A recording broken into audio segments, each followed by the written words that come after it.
Yes, hello. I am James Rowlandson. Today it's a Wnr595. It's AEW Revolution 2026. I'm not alone. Another pleasure to be joined by a resident NXT expert and New Japan demigod. It is Monty. How's it going, man? It's going great. I got too many nicknames, but as far as much AEW wrestling as I've been watching as of late, I might be considering an AEW related nickname, but like I said, I got way too many titles, and I don't even know what to call myself in reference to these fools quite yet. But we'll work on that as we continue to go. But if they continue to do good, but we'll see. This is a great show to kind of see how we feeling because I think I don't know. AEW's been trying to get their shit together, and I think they did a pretty good. I think they've been doing a pretty good job. So I think this would be good to kind of touch on it together. Yeah, without a doubt. And luckily, it's not just you and I either. Who could forget? We're going up, up, up. It's our moment. Together we're glowing. Gonna be golden. Oh, gonna be golden. We're done hiding. I'm trying to learn the song as well. Don't worry. You know what I'm trying to do. Anyway, she is golden. Gina, I didn't want to ruin the song any longer. I tried to learn something for you and failed miserably. I apologize. Well, trust me, nobody wants to hear me sing that either, as I'll just break the mic. But I still appreciate the effort and I appreciate the song. Yeah, and we are K-pop demon hunting AEW today, and what a show we have with Revolution. But we have got some sad news first. Legendary Hollywood actor and pop culture icon Chuck Norris has unfortunately passed away. A legend in the television and film industry with iconic projects such as Walker, Texas Ranger, The Way of the Dragon, and many more. Norris became one of the most recognizable stars in Hollywood with his martial arts background, playing a key role in his films and his shows. He made an iconic appearance at Survivor Series 94, where he served as a special enforcer for The Undertaker's casket match against Yokozuna. And during this, he delivered a devastating roundhouse kick to Jeff Jarrett, who is still feeling the effects to this very day. Monty, it is a shame because the amount of Chuck Norris jokes I've used on this podcast as well, like honestly, like a tribute to the man. But it is such a shame we lose an icon. Yeah, he was larger than life. Like you mentioned, I only really knew of him growing up of a lot of the older people in my family watching Walker, Texas Ranger or whatever. And I knew my uncle was a big fan of him because he had like a picture of his wall of his martial arts because he's a big fan of martial arts. So I kind of always knew of him and had a relation to him through a lot of like I said, a lot of my family and just older people in general. But it's funny that he appeared. Of course, he was the enforcer because who wasn't a celebrity or have some name value have not made an appearance in some type of WWE format and some shit. That's one that's a piece of trivia that probably would have went over my head because I don't know how I didn't even remember that he did that, but that makes sense because he was everywhere for a period of time and he did a lot. So yeah, it shocked a lot of people, man. Like you mentioned, I also know of him more almost at this point, which is crazy to say from the internet meme and just like the way people talk about Chuck Norris and just like he's just again a quintessential badass and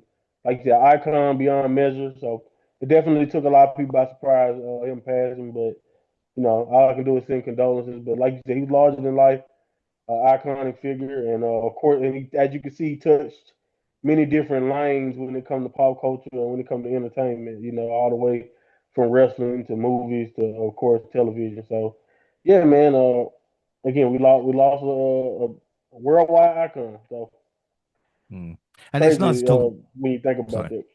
Yeah, Go no, he ahead. will be missed. And I was about to say it's nice to talk about someone from the 70s or 80s and not have to go, well, this is his career. But do you know what I mean? It seems with Chuck Norris that he was a stand-up dude as well, which is always good in retrospective, you know?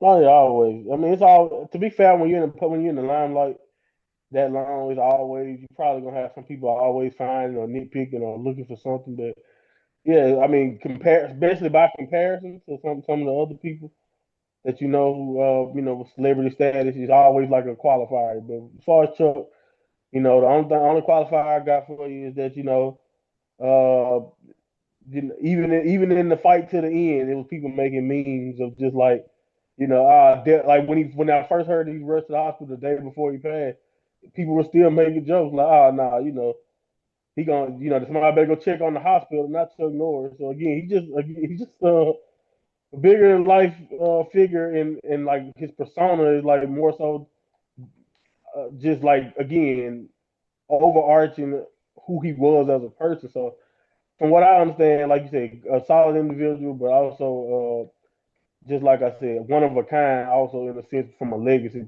perspective, because it's kind of crazy when you just think about how many avenues just the name Chuck Norris. I think everybody got that picture in their head of who we're talking about. So, you know, again, rest in peace. Yeah, without a doubt. All right, on to AEW then. Dynamite and Collision notes. We're starting Collision February 28th with Kevin Knight having his eye on the world title. MJF was mildly amused. He will defend the Triple B on Dynamite to put Knight in his place. One thing we didn't mention in Australia on the house show they did, the Inspiration debuted in AEW. I'm sure I think we'll be fine as we talk about that. Death Riders defeated Don Callis family. Teams were Claudio Pack and Wheeler Yuta, and Daniel Garcia versus Josh Alexander, Lance Archer, Trent Beretta, and Rocky Romero. Moxley was on commentary. Yuta pinned Rocky. Afterwards, Takeshita confronted Moxley, of course, continuing their feud. Tommaso Ciampa defeated Jay Lethal. The Brawling Birds won a squash. Protocada defeated Top Flight. Tony Storm won a squash with Marina attacking Storm afterwards. Yuta is still ashamed of his baldness and ran through the crowd. Thunder Rose and Chris Statlander defeated Sisters of Sin. And after Tecla warned Thunder to retire instead of wrestler next week. And in the main event, Andrade defeated Tomohiro Ishii. And Bandito wanted to shake El Idolo's hand, but instead got spat on. Now, Gina, I mean, we talk about Collision. Some weeks it's just not worth it, but I like it when it's a continuation of the actual program like this show was. Do you know what I mean? We actually get things continuing storylines as opposed to it feeling like Ring of Honor light, you know? Yeah, it is weird with Collision. I do find that every week I go into the show not knowing the type of show AEW is giving us this week. Is it going to be a continuation of some of the stuff that may have happened on Dynamite this week or a previous pay-per-view event? Or are we just going to get a whole match card of just random match put togethers? You either get one or the other, you know, because there are Mm, some weeks where it's just like, why are half of these matches happening on yeah. Collision? So yeah, the continuity is nice. Yeah, without a doubt. We continued Dynamite March 4th. We started off fast with MJF defending his Triple B against Kevin Knight. After a fun match, MJF hit the Heat Seeker to win and retain his gold. Afterwards, he tossed Fensberg out of the ring and threatened Knight. Hangman and Page arrived to distract the Salt of the Earth for the roundhouse from Speedball Mike Bailey. But again, Monty, I know Kevin Knight was never going to win, but it's nice to see him kind of spotlighted. We know kind of how good he is, and he's getting his chance to shine now. Yeah, I think ever since his situation with Swerve and just like you mentioned, and he's kind of everybody. I don't know if we'll talk about this, but I think it's kind of funny to me how if you are like you mentioned, if you are in the trios, you mentioned this before. If you're in the trio division, you seem to kind of want to single out yourself. And even as the weeks have gone by, we got a chance to see it from when Hangman was a trio champion. Obviously, we got to see it, and we see with Kevin, and even with Speedball now, it seemingly we are getting like a focus to where, all right, well, I want to prove myself also in a one-on-one setting, even though I'm the trio or I'm in the trio division, I'm a trio champion. So but it seems like ever since he's kind of like back and forth with Swerve and kind of doing his thing and proving himself to be someone definitely to watch in the future, it seems like AEW is doing a really good job of kind of not only allow him to showcase his talents in the trios division, but allow him to kind of get his feet wet as a challenger and as somebody who is a legitimate threat to maybe future or maybe in one day in the future be that be one of those guys who can be a future AEW champion. You never really know.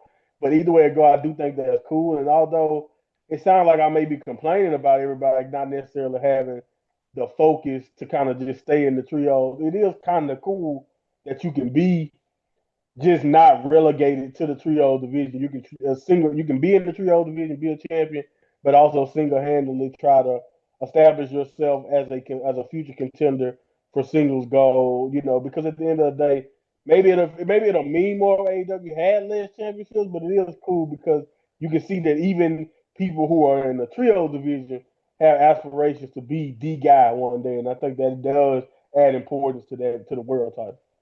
Yeah, no, I agree with you. You know, we talk about it, but it just seems that yeah, if you want to be a trio champion, then if there are teams out there, so we'll see how it goes. Darby Allin, Orange Cassidy beat Clark Connors and Gabe Kidd, freshly squeezed 100% proof with an orange punch to win. Afterwards, David Finlay arrived to lay out both Cassidy and Darby Allin with a shillelagh, adding another war dog to this fight, and they have officially signed with AEW. I mean, Gina, what are your thoughts on this? So we know Gabe Kidd, we know Finlay, and this is what feels good because we're, some AEW fans might be, who are these guys? And we're like, oh, actually, we know them from New Japan. Yeah, definitely. I personally was excited by this because this is something I was hoping would happen, especially when Will Ospreay came over and we had Jay White. Well, I don't know if he's still there, but we had Jay White, and then the third person like I had in mind is David Finlay, and it's like imagine if he came over and the stories we could get and the beef we could get. So when I saw the arrival of Gabe Kidd, I did start to feel hopeful this signing would happen. So yeah, it definitely made me excited. I can also understand if people were like, who the hell are these guys if they've never watched New Japan before? But I think like it's like Finley definitely has an aura about him that makes you kind of intrigued from the get-go, I find. So hopefully that's how fans received it if they didn't know who he was already. Do you think Finley, I mean, it just in your eyes, do you think Finley made the right move by not going to maybe the easy route of NXT and like, working with his dad and his brother and actually trying it out in AEW himself? Who's his dad and his brother? Finley, Finley's his dad, who's over in He NXT. he's actually is. Oh, I didn't even realize that. Oh yes, you did. You knew David Finley's dad was Fit Finley. If I did, then I forgot. Either way, I think it's good that he's gone to AEW. Sometimes you do get stuck with that stigma of being from another generation son. So you kind of get stuck with the stigma and high expectations already. I think going into AEW being a different promotion with a different fan base, that expectation won't be put on him and he can kind of Mm. create and be the persona he wants to be. Yeah, it'll be interesting to see what happens. Obviously, they picked Gabe out at the moment, but Gabe, to me, is on the punk level of disingenuous comments towards certain promotions. And then, oh, I fucking hate this promotion, but I will join it, and take the money. I don't mind. The Yeah, I'll still inspiration. let them pay me, don't worry. Yeah, exactly.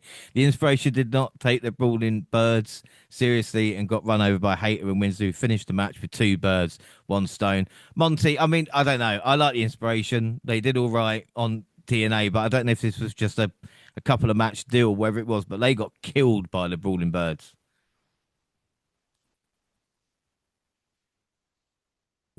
Yeah, probably as they probably should. To be honest, like let's just be honest. Like, I do think it's funny because of where like that they were just like the tag team champions in Impact.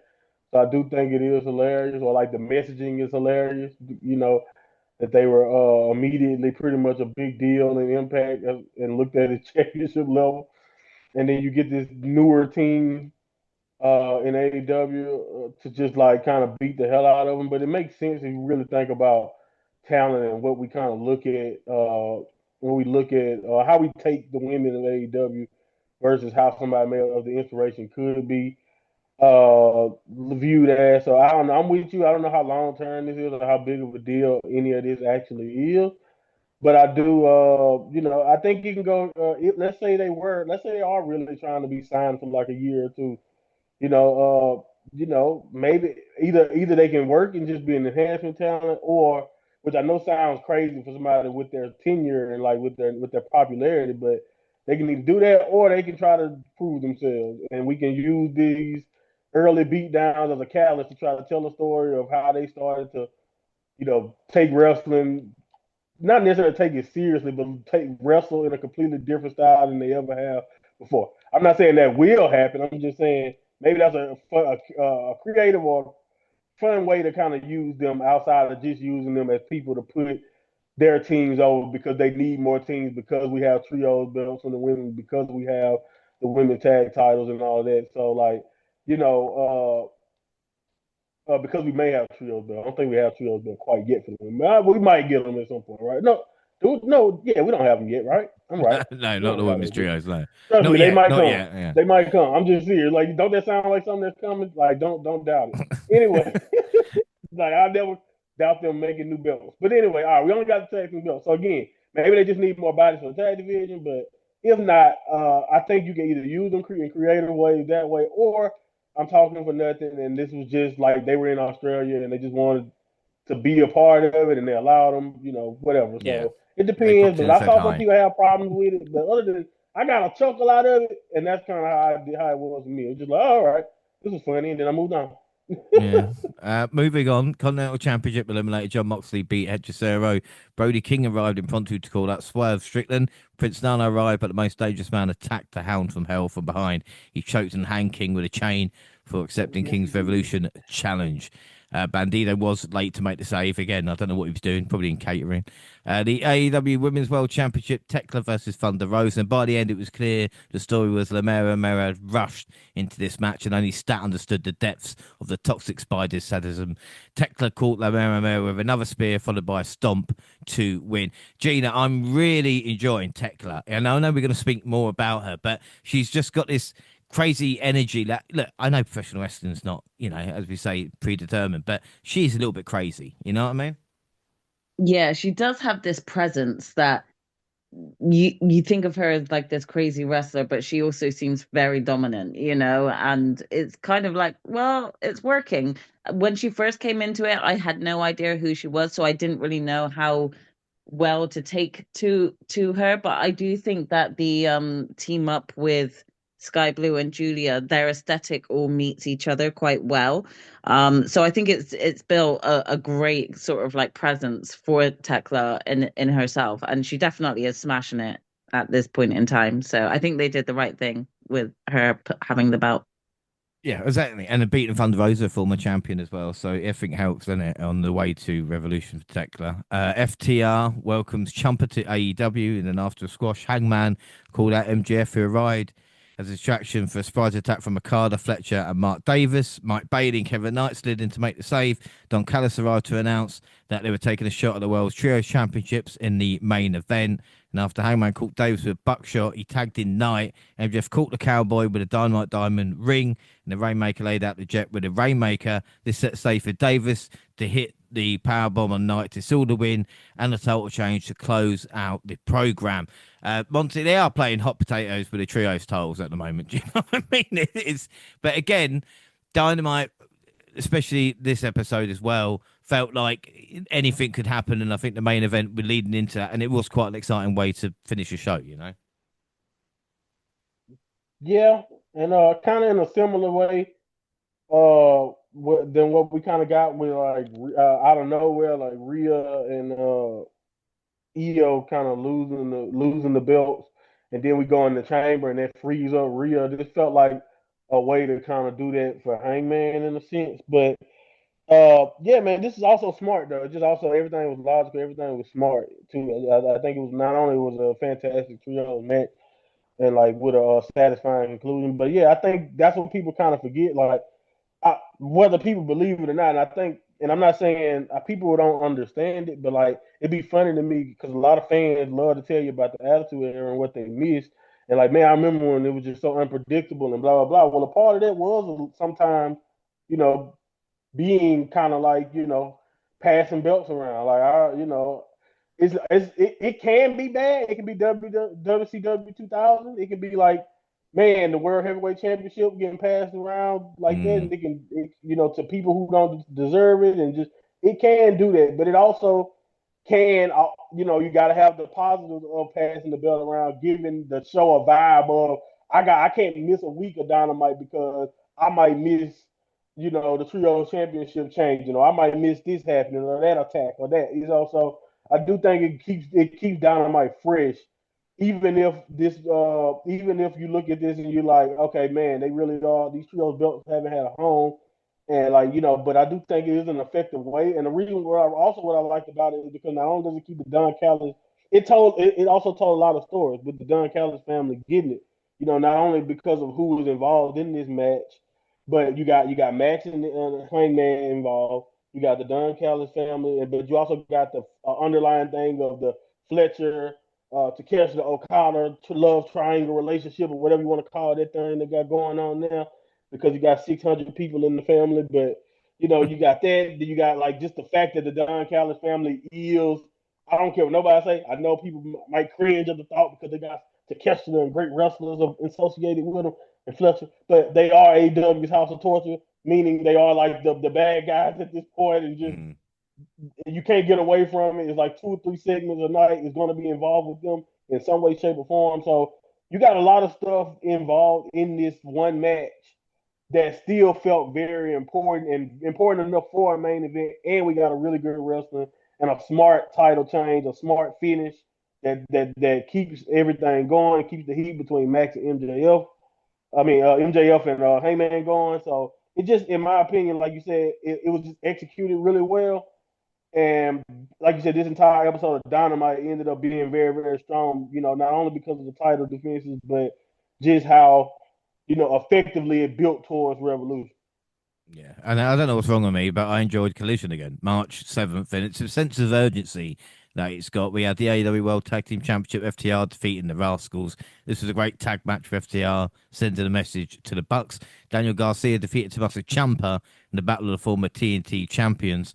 Garcia versus an Irish whip to send Ciampa into the ropes, colliding with Mark Briscoe. Garcia got the win afterwards. Briscoe apologized. Ciampa slapped his hand away. Briscoe exited the FTR, returned to flex on Ciampa. Briscoe was back to protect Ciampa, and we all know what happened. Ciampa attacked him on the stage and laid him out with a running knee. Now, Gina, I don't know how long Ciampa's contract is, but he has had a year of booking in about a month, hasn't he? Do you know what I mean? Like, now he's a heel. Trust me, I'm a bit whiplashed by it. Oh, it was great to see him debut. It was great to see him get such a strong start. And it kind of, as strong as it started, it shot to zero real quick. And then it went from face to heel real quick. It was just like chop and change like shit. He has literally had a whole year's worth of storyline in the space of a month. what do we do now? Do you know what I mean?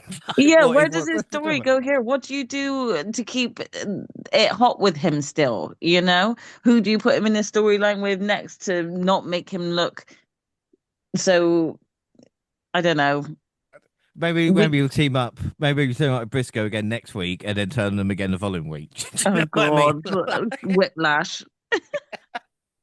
Who knows? Swerve Strickland defeated Gravity. Chris Statlander wanted Tekla in a 2 out of 3 falls at Revolution. She won't kill Tekla once, she will kill her twice. Tekla answered the challenge. What makes Statlander think she can beat her twice? She is everything that Statlander is afraid of. We did have a money tag team match. We've not had one in AEW in months, so I'll let him off. $200,000 four-way tag. Private Party defeated the Outrunners, LFI, and the Swirl. Dalton Castle was hilarious on commentary. We found out the Revolution pre-show will have a 21-man blackjack battle royal for the AEW National Championship. No comment from Ricochet yet. I mean, how much talent they have is unbelievable. I mean, why sign the Dogs and other people if they've just... I don't know. We'll talk about it. We'll talk about it. The Dogs won a squash. Megan Bain and Lena Cross defeated the Timeless Love Bombs. Shafir ran into Paul Storm off the apron. This ended with a brawl. On the next segment, Storm and Shafir were still under the ring fighting. And then Takeshita defeated Claudio Castagnoli with John Moxley on commentary. And Moxley and Takeshita went face to face afterwards. Takeshita said he doesn't need anybody's help to beat Moxley. Again, Monty, a hell of a show and a great main event. Takeshita versus Claudio, like... I don't know. Maybe I've just had enough of WWE or something, I mean, yeah, but see, that's why I don't compare because I know I'm going there for different. I know I'm getting different things, but I understand what you mean. But I think honestly, the funny thing about this is I ended up watching the collision that didn't matter, which is the next week.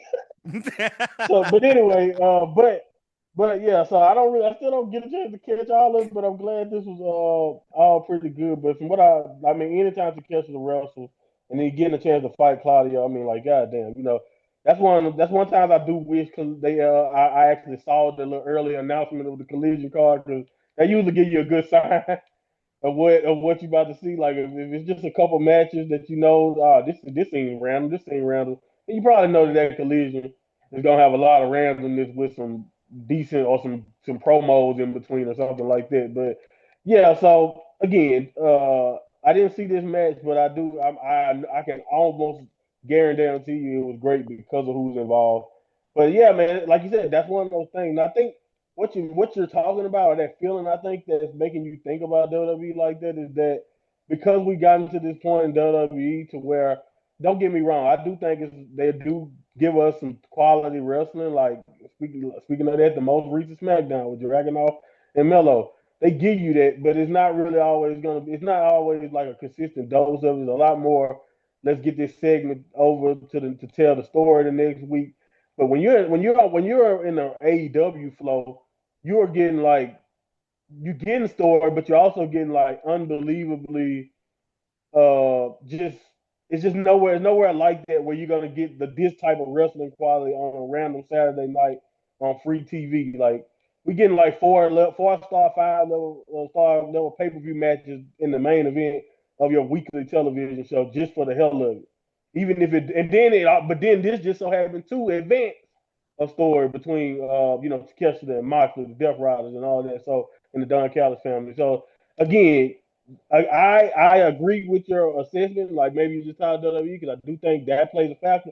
But I also just think AEW is just hitting it out the park in general with what they're doing, with the quality that they're giving us at this point. So they deserve hats off to them in that regard. You know. Yeah, without a doubt, yeah, it makes me feel bad. Like, I'm actually enjoying the product at this moment. Like that doesn't normally happen.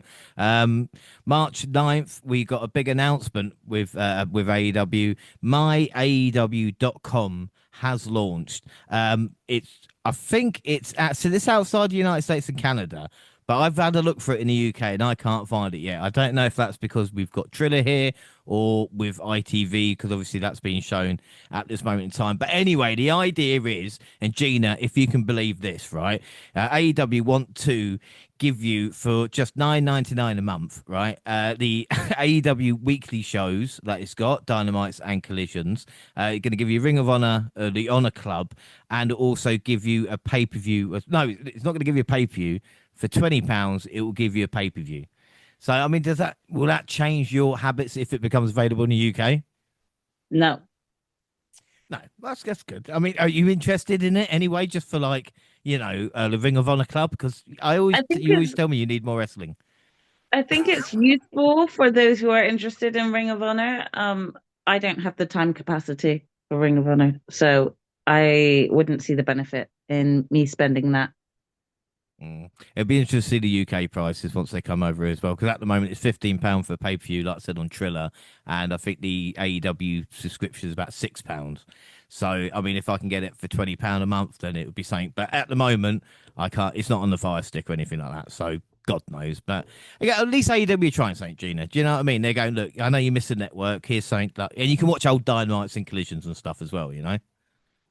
Yeah, to be fair, that is one of the biggest perks because there are times that I do sit here thinking I would love to watch some old school WWE or something like that. And it's probably the same with AEW. When they very first started showing and airing, a lot of their storylines was quite fun because it was all new. So yeah, I think that would be a benefit for sure.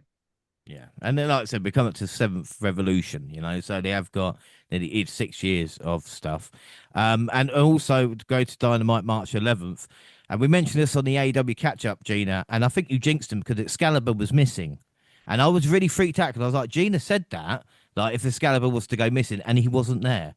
I don't know why he wasn't on commentary. Did you do something? No, I think maybe he had a barbecue to attend.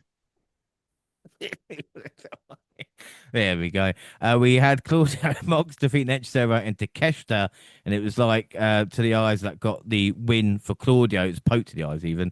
Afterwards, the Don Callis family arrived to the Death Riders, but the Alpha refused to weaken Mox, making it clear he was going to beat the Continental Champion fair at Revolution. And again, Monty, this is a story we're Horrible getting. heel.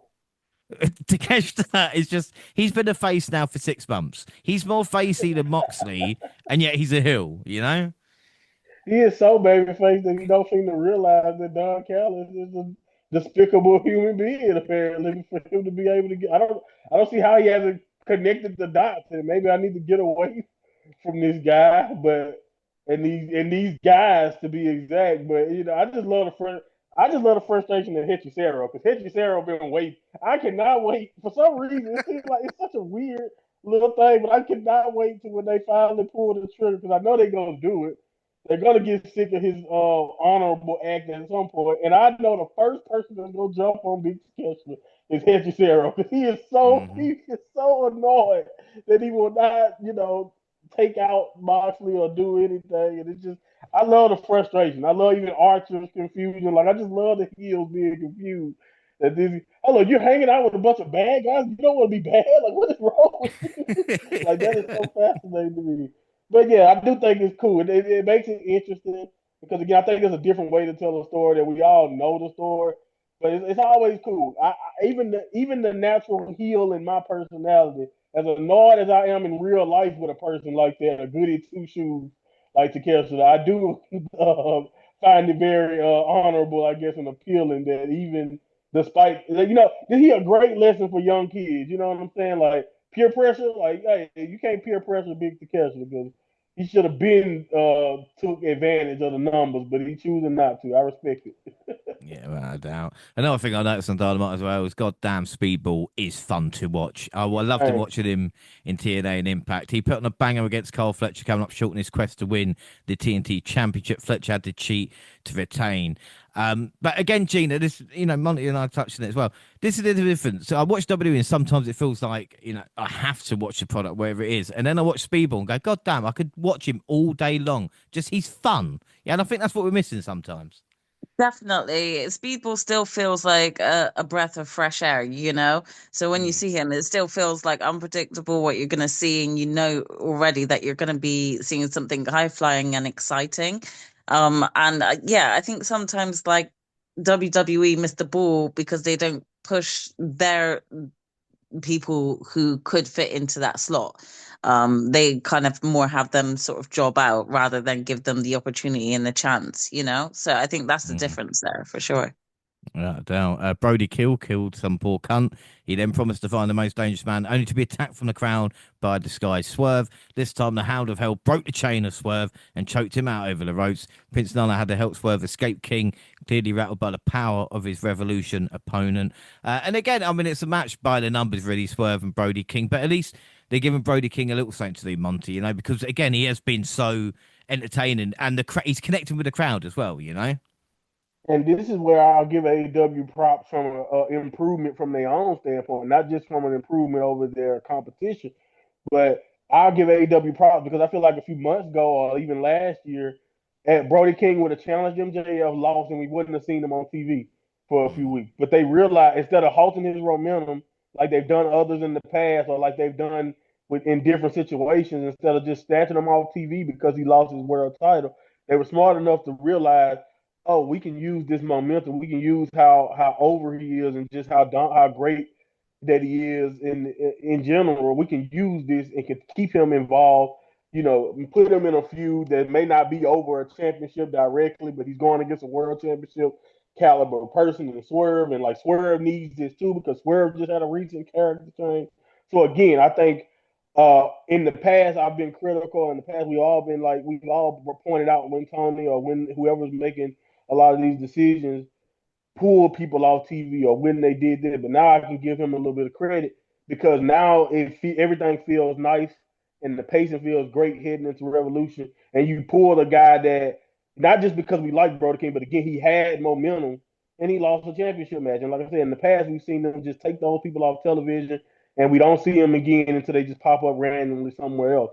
But now Brody King again, staying on television, staying in the mix, and like I said, just by association and fighting this feud with where he is still by proxy in the world title picture from my point of view. So Mm. again, I think a lot of that has to do with just decision making and keeping him visible. Yeah. I think one of the things missing from AEW at the moment, and something they have done in the past, is the ranking system, and especially with the amount of championships hanging around, at least, like I said, with Akada, he wouldn't be in maybe the AEW world title picture, but he'd be number one, and then you could have, you know, people like I said, Kevin Hart, Speedball behind him, or whoever it is, you know, and actually work it out in that way. Interesting though, you know, that, like I said, AEW is exciting. Darby Allin, Orange Cassidy faced Gabe and Finlay. Clark Connors stopped Cassidy with a tire iron to the head, which allowed Finlay to hit Dominator on Allin and Kid with a pile driver for the win.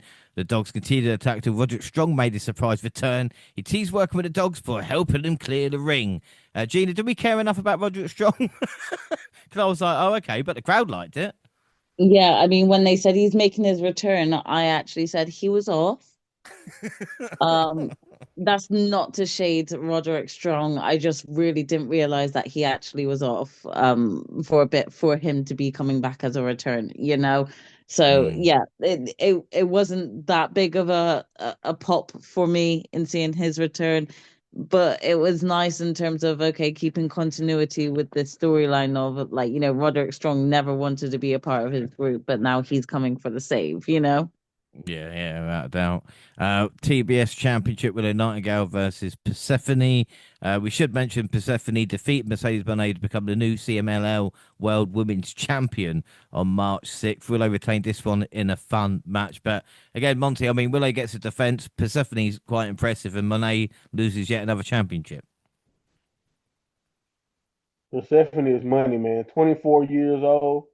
Is able to do some of the things she's already can do and have done. Like I do think this is one of those underrated things because Mercedes hasn't been on these batch of episodes. I do think she deserves a lot of love because she put spotlight on ladies like Persephone by not only by having matches with her and losing those belts, but like she's doing that around the world with different ladies from a different promotion. I think like she's down to belt number 3 or something now at this point. So she's been on her own little journey, even on the outside of AEW.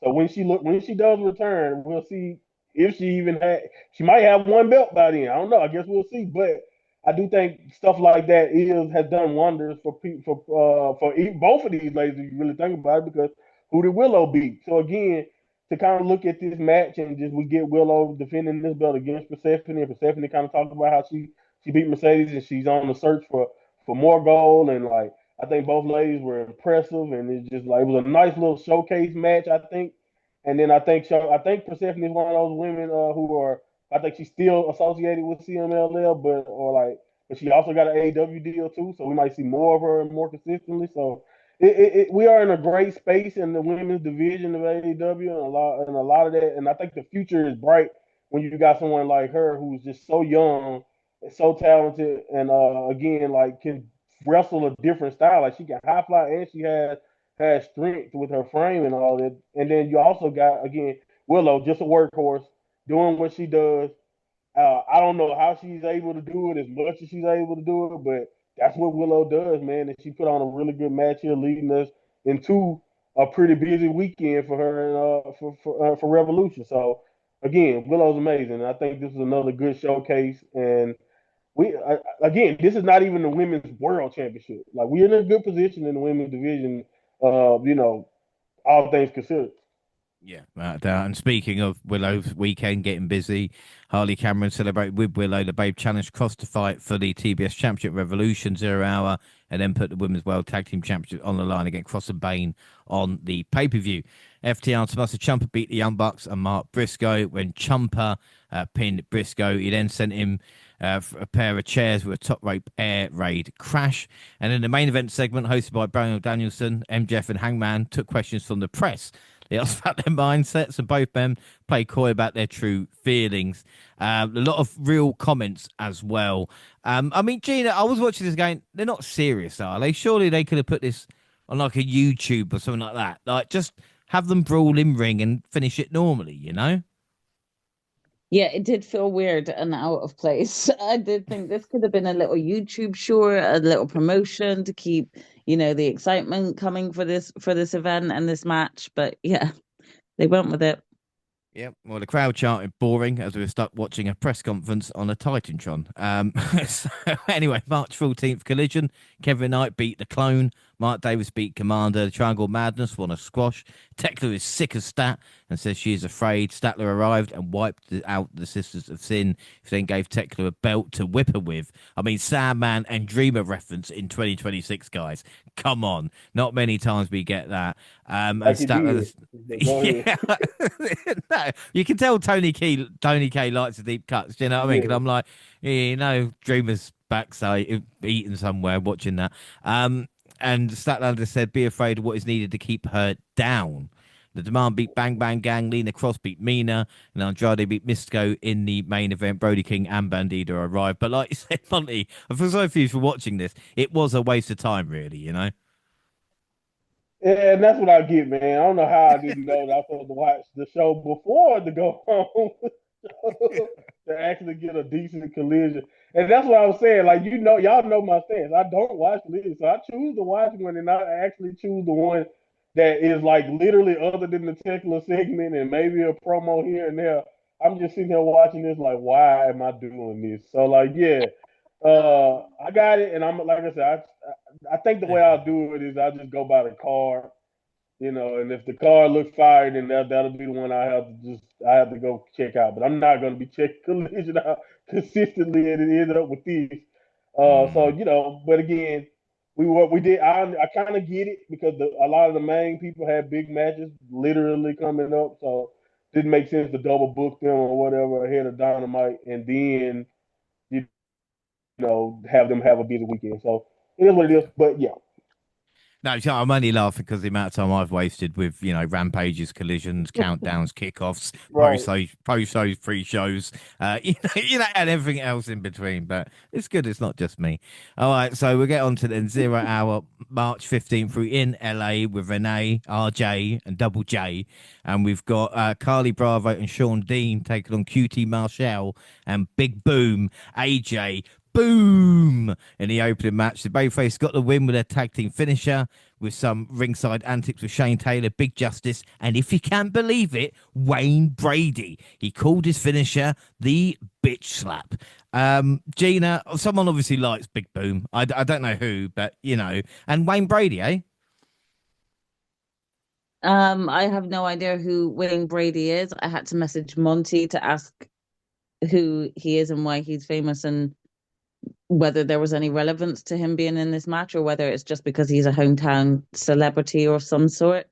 So yeah, the match made no difference to me. I'm really sorry. I'm just not a fan of this Big Boom.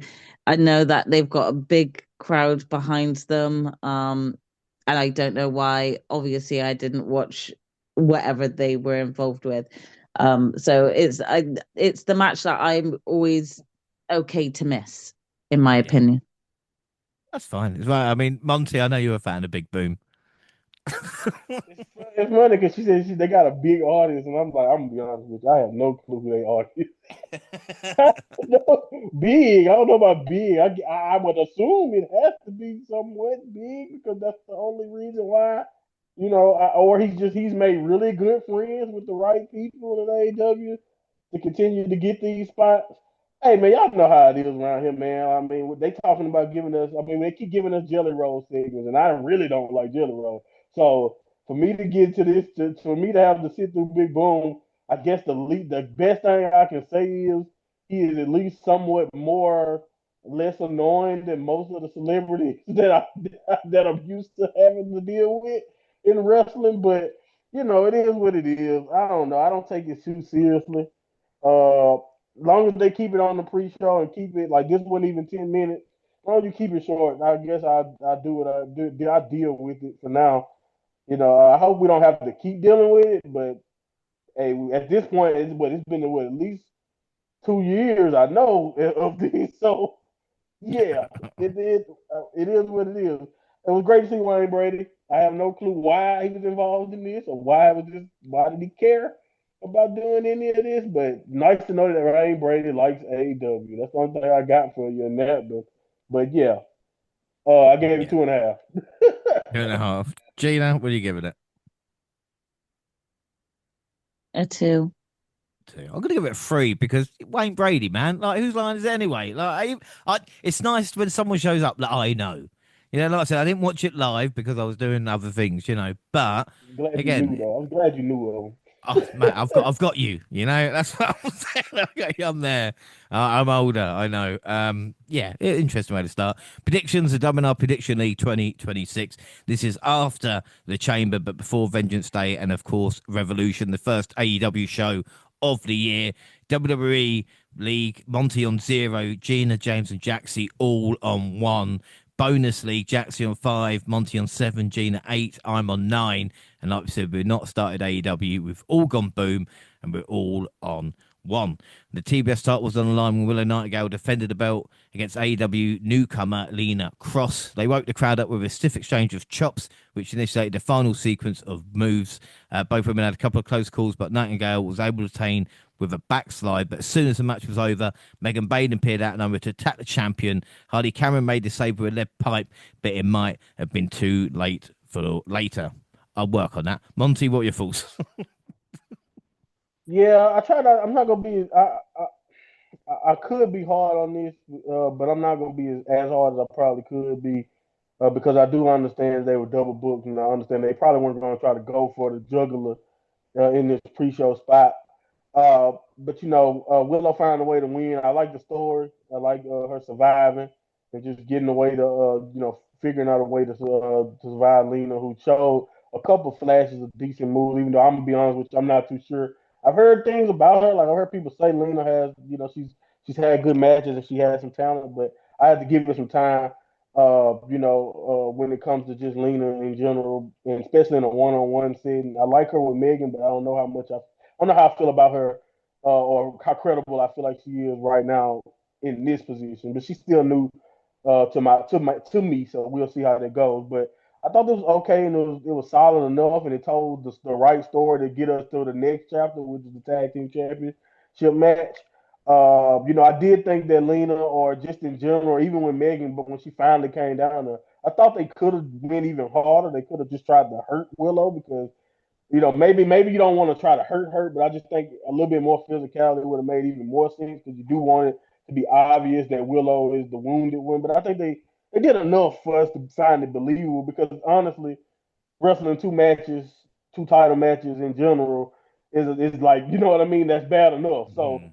I guess I can not be that critical about the beatdown, but they did what they needed to do. They told the story. I'll give it like 3.25, but like other than that, I didn't think they did. I don't think it was too impressive for me. But again, it's from a storytelling standpoint, understanding what's coming later. I thought it did good. Yeah. I mean, Gina, this is the thing. I mean, I'm not going to complain about having another women's match on 0 Hour or pay per view overall, but there's plenty of other talent rather than having someone who's already a champion, if you know what I mean. Yeah, definitely. Don't get me wrong, I'm a big fan of Willow, but I'm just not a fan in general about double champions. Unless you're Mercedes Moné, where you're like eight belts in. But like it's times like this where you're like, okay, great, I get it, but have you done this so that you could protect Willow for if they do potentially lose the belts earlier? They're like, yeah, but she did won this one match, or like, could you not have, like, that spot could have been taken by another female wrestler, because you've got loads of female wrestlers still on your roster that you're doing nothing with, who sat in the back in catering at this moment in time. I would have even loved to have seen, I don't know, Athena be in that spot, Yeah. and be, something like that. I would love to see Athena come back, just putting the feelers out there. You put it out there, hopefully it'll happen. But still, Like you did it's just Excalibur. Yeah. yeah, but yeah, the thing is, I don't like it across both platforms. So it's not just, AEW I have a problem with.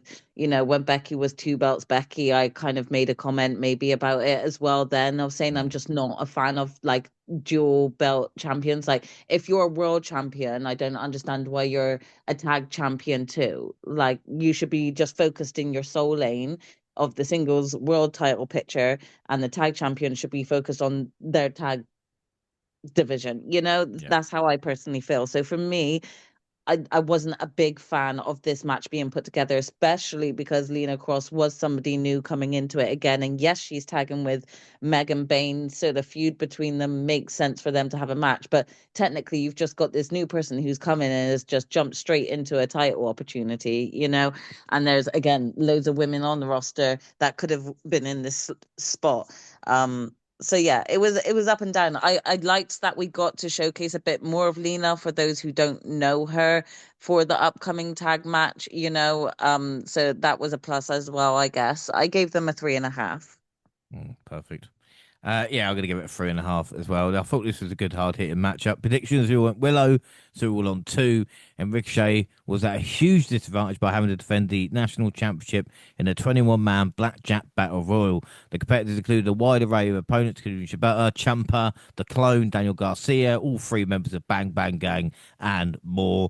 Jack Perry arrived in a special Jurassic Express bus driven by Luchasaurus. That's where Luchasaurus has been in, driving buses.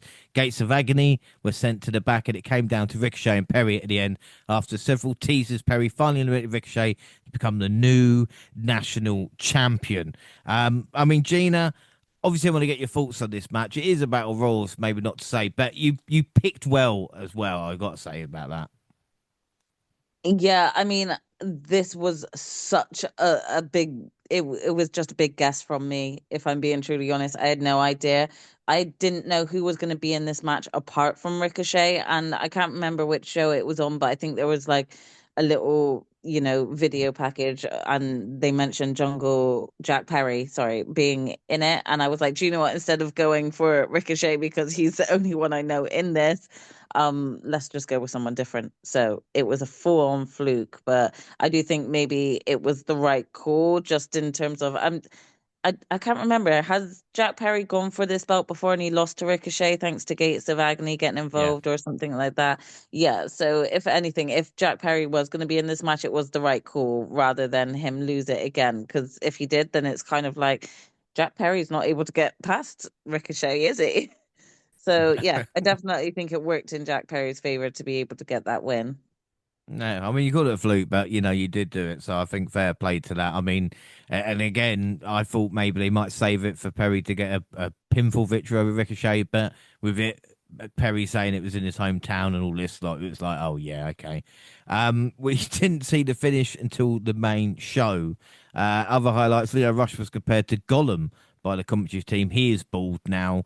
So is Johnny TV. I've already said I'm a fan of Dalton Castle. Monty, I watched a bit of this and I just wonder like where people have been like, where's Varouche been? Do you know what I mean? And it is crazy how big a roster AEW has, you know? Yeah, I think this match. I think that's the reason why they do a lot of these. You know, even when it comes to the casino battle royals and stuff, I think they love showcases, just flexing it. You see, these people right here don't even these people being catering half the time. Some of these guys, and you know he's good. You know that's a good wrestler right there that you ain't seen in a while. So yeah, it's a great little showcase of like their talent. And like I said, everybody kind of usually have a moment. I mean, we got Sabata, we got Juice Robinson, you know what I mean? We got people, we got a lot of, AR Fox. AR Fox came in there doing all types of crazy shit. And I'm just like, I never see AR Fox. Like, Mm. why is he always on the sideline? Like, he's so talented. But again, I can't complain because if you put AR Fox in, maybe you don't get as much speedball, maybe you don't get as much of these guys and that guy. So again, it's insane. We got Ace Austin. It's just so much talent that AEW have, and I do think that's kind of like what this ended up being. It just ended up being a great showcase of that. But I do think the Jack Perry thing was definitely heads up when they did. It's funny you mentioned you saw the promo package of who was in it, Gene. That was that meaningless ass collision I watched. That's what showed. This is the only other semi-important thing that was shown on that episode was when they were kind of teasing everybody who's going to be in it. And like usually, this is my problem. This is the reason why I went with Ricochet. My brain just scrambled because I'm just like, hey man, you know what? I don't care. Like I was watching the collision. I really don't care who wins this belt. This is like the 100. I've lost what belt Ricochet had because I forgot all about the national title. I'm not gonna lie to you guys. I don't. Hey man, I'm catching back up. AEW stands out there. I'm sorry, but I'm catching back up. But anyway, So this was fine. Like I said, it could have went either way. It was like it's a battle royal, so I'm not gonna judge it. AW does their battle royals with a little bit different style. You know, a lot of people standing on the outside and jumping in and then getting eliminated Yeah. and stuff like Felt that. like TNA at the beginning. Do you know what I mean? I was like, am I Yeah, it's watching like New Japan Impact. back? Just Right, it's like madness. Impact, but it's also kind of like the Rambo in New Japan too, because theirs can get kind of chaotic in a sense. So yeah, again, fun time, great showcase of all the just levels of talent that they have. If it wasn't gonna be Ricochet or like you mentioned Jack Perry, I was thinking Ciampa. So again, but again, he just lost a belt or whatever, so I can understand not giving it to him either. So this was cool, and does this mean Ricochet just leave it alone, or does he try to challenge Jack? That was my question coming out of it. Do we go backwards to that, or is this just gonna be something? Just we moving on. I don't know. I guess we'll see. But again, congrats to Jack. Like you mentioned, a right place, right time type of situation too. So I can't be mad at it. No. Scores, Gina, what would you give it? Yeah, I did like some of the things that were happening in the match. Like Monty mentioned, AR Fox looked really good in that match, and Ace Austin, it just reminds you of the great talent that's on the show. Leo Rush, I kind of was just laughing, like if Viscera laid an egg, Leo Rush has popped out of it. And it was quite freaky, to be honest. I was like, is he okay mentally? So, but it was still quite entertaining. So yeah, I'll give it three Uh, and three quarters. It was good. Excellent. Monty, Three and three and three quarters probably fair. I'm going to give it 3 3/4. And we have to speak about it as well because you talk about what's next for Ricochet. Well, Ricochet's biggest battle at the moment is on X or Twitter.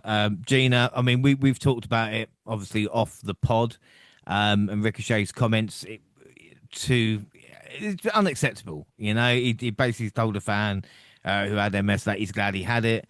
He has apologized, but there's been a lot going on since then. We talk about death threats and everything else, and so even Ricochet might lose his job. Yeah, I mean, the thing is, if we're talking about the comment, it was stupid. He should never have made it, and he should have made an apology immediately rather than wait 24 hours or however long he waited, being told off by management to put that apology out there. He should never have just made that comment. I think, there's a lot of when you're a heel, there is a lot of things you can do. We've seen it happen time and again, diss the hometown state, that sort of thing. But there's always there's just some points that you just automatically know that's just a no-no. And this was one of them. So Ricochet is really dumb in this instance. However, I do not agree with the online hate that has come his way and his wife's way. It's absolutely disgusting. The death threats. Where was all of this energy when Hogan's on his racist tyrants? Where's all this energy then? Where's all this energy when Vince McMahon was saying the N word all over WWE TV and Booker T had to sit there and take it like an idiot? Like, I'm sorry, but the energy just shows up for the wrong instances, in my opinion. Yes, you can say to Ricochet, take a break from social media, man. I think you did it wrong. You need to take a break and yeah, go on a course of sensitivity training again or something. I don't know. But to send death threats constantly to both him and his wife, I think is very excessive. And I think people really need to stop with this online because it's going to kill the whole online culture. And I kind of can't wait for that to happen because they'll be crying then. They won't have any keyboards to hide behind. But it's disgusting behavior, not just from Ricochet, but from the fans. You're cussing him out for being so disgusting. You're doing the exact same thing. You need to be better. So yeah, it's gross on both ends. The comment should never have been made, but the death threats and the vile insults also need to stop.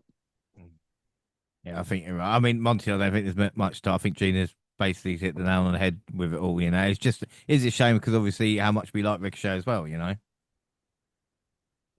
and I think he's found his groove when it comes to like his personality. I mean, one of the biggest hits against him throughout WWE, and if he had a criticism for him because he's so damn good in the ring, it was always about that. So about like whether or not he had any personality. So He went too far, and I agree. I don't really think, like you mentioned, that there's anything I really need to add. You hit it right on the nose, and you know, like I said, everybody in this situation got to be better. But yeah, I 100% agree, and I think the worst the worst side of the wrestling community is like showcased in this story and a lot on both sides. And I think at the end of the day, it'll be helpful if we get better from everybody. Yeah, without a doubt. Right, prediction for that match, we went Ricochet apart from Gina, who went Jack Perry, which again was a great shout. So Gina's on 3, the rest on 2 as we start the main show. And it was the men's tag titles, officially kicking off the pay-per-view with Cash Wheeler and Dax Harwood defended the belts against Matt and Nick Jackson. The Bucks had their kids with them for their entrance, and the video package with the kids talking about their dads. How could they lose? And Matt and Dax started for their teams, but it didn't take very long for all 4 to start fighting all around the ring. Ref gave them a lot of leeway. He didn't even try to initiate a count. After Matt was slammed to the announce table, Nick was busted open. The champions started looking a lot more confident. The final sequence was a series of near falls from both sides that ended with FTR retaining their titles with an avalanche shatter machine. As they were celebrating, the lights dropped and Adam Copeland returned. Christian Cage surprised FTR from behind, paving the way for Cope to hit a spear. And they posed with the tag titles and made it clear they were coming for him. Monty, I love a quiet start to a pay-per-view, you know. Yeah, this is I gotta go ahead and just be honest, man. I came into that match just like saying I've seen these two teams go at it enough to where it's like I don't really have. It's not that my expectations were low or anything. It's just that I know what I had. I thought I had a really good idea of how good this would be, and even for me, because like I'm one of those guys again because I haven't been watching the product as intent with as much intent as I should. I've still been looking at the books from what they were for a lot of the last year. So I'm just like I've seen this as like, okay, the Bucks, all right, I know their face and their white meat as they can be now, but I don't, it is what it is. I haven't forgotten it, what they just did like that. That's just me. It's just like I haven't forgotten it. But for them to be able to work this style of match, in my opinion, and possibly give you the best FTR, I just didn't think they can do better, and I thought they've done really good, even if in the past with FTR even if they probably have better rivals elsewhere as far as tag team wrestling go, I think we know in AEW the two teams that are considered 1 and 2 or 1A, 1B, whatever, however you want to look at it, is Young Bucks and FTR. And for them to go out there, in my opinion, and have possibly their best match ever at this stage of their careers in these two character roles. I mean, we know, like I said, FTR is just they shine in my opinion as heels. They're great wrestlers. They can work face, but they at matches like this prove exactly why they shine as heels and why when the Bucks are at their are selling and that they're like they were doing in this match and being so dramatic and trying to tell the story of being resilient in front of their family. The baby face side of the Bucks showcase. Even though I think the Bucks are also really good as heel, this was one of their best baby face performances, man. And it was just again for something that ended up only being like 20 minutes. It was paced spectacularly well. It started off the show like you mentioned, like with a boom. Like it really had the energy. It was very dramatic. It was some false finishes in there to where I just know like the shadow machine spot from both sides of the team, and then the Meltzer driver spot. It's like you mentioned. We had, and I love the swerve. I just love it. You get the video package. We right in front of the family. Everything in pro wrestling tells us how this match is supposed to end. And even them the surviving, like I think of Stokely interference, they ended up surviving it, and they still end up losing. I kudos, man. I just whoever decided to like do that and just like swerve and subvert your expectations, they're geniuses. And I think this is one of the matches. This might be out of all the matches that FTR and the Bucks have had so far. This is definitely my favorite so far. And I didn't think they could do better than what they've done in the past at this stage. So, hats off, man, because I'm really impressed. And I think this is just a fantastic way to kick off the show. Yeah, like I said, we've seen Bucks versus FTR. I think we've seen them enough for now with Gene. I think it'd be fair to say there was a couple of great moments. Cash slapping Dax to keep him tapping from the sharpshooter. But also with Cope and Christian, I knew they were coming back, and yet I still went for them. I don't know why, because it's like a brain aneurysm or something like that. But Cope and Christian are finally back 6 months, you know. But what are your thoughts on that in the matchup? Yeah, I don't think I can do the matchup much justice after what Monty said. He pretty much hit the nail on the head.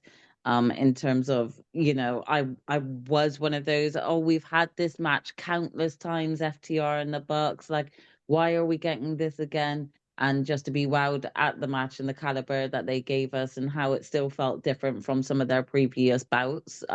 So yeah, I definitely agree in the sense of this match being great, and the comedic factors also were really great. Like you said, the slap was hilarious.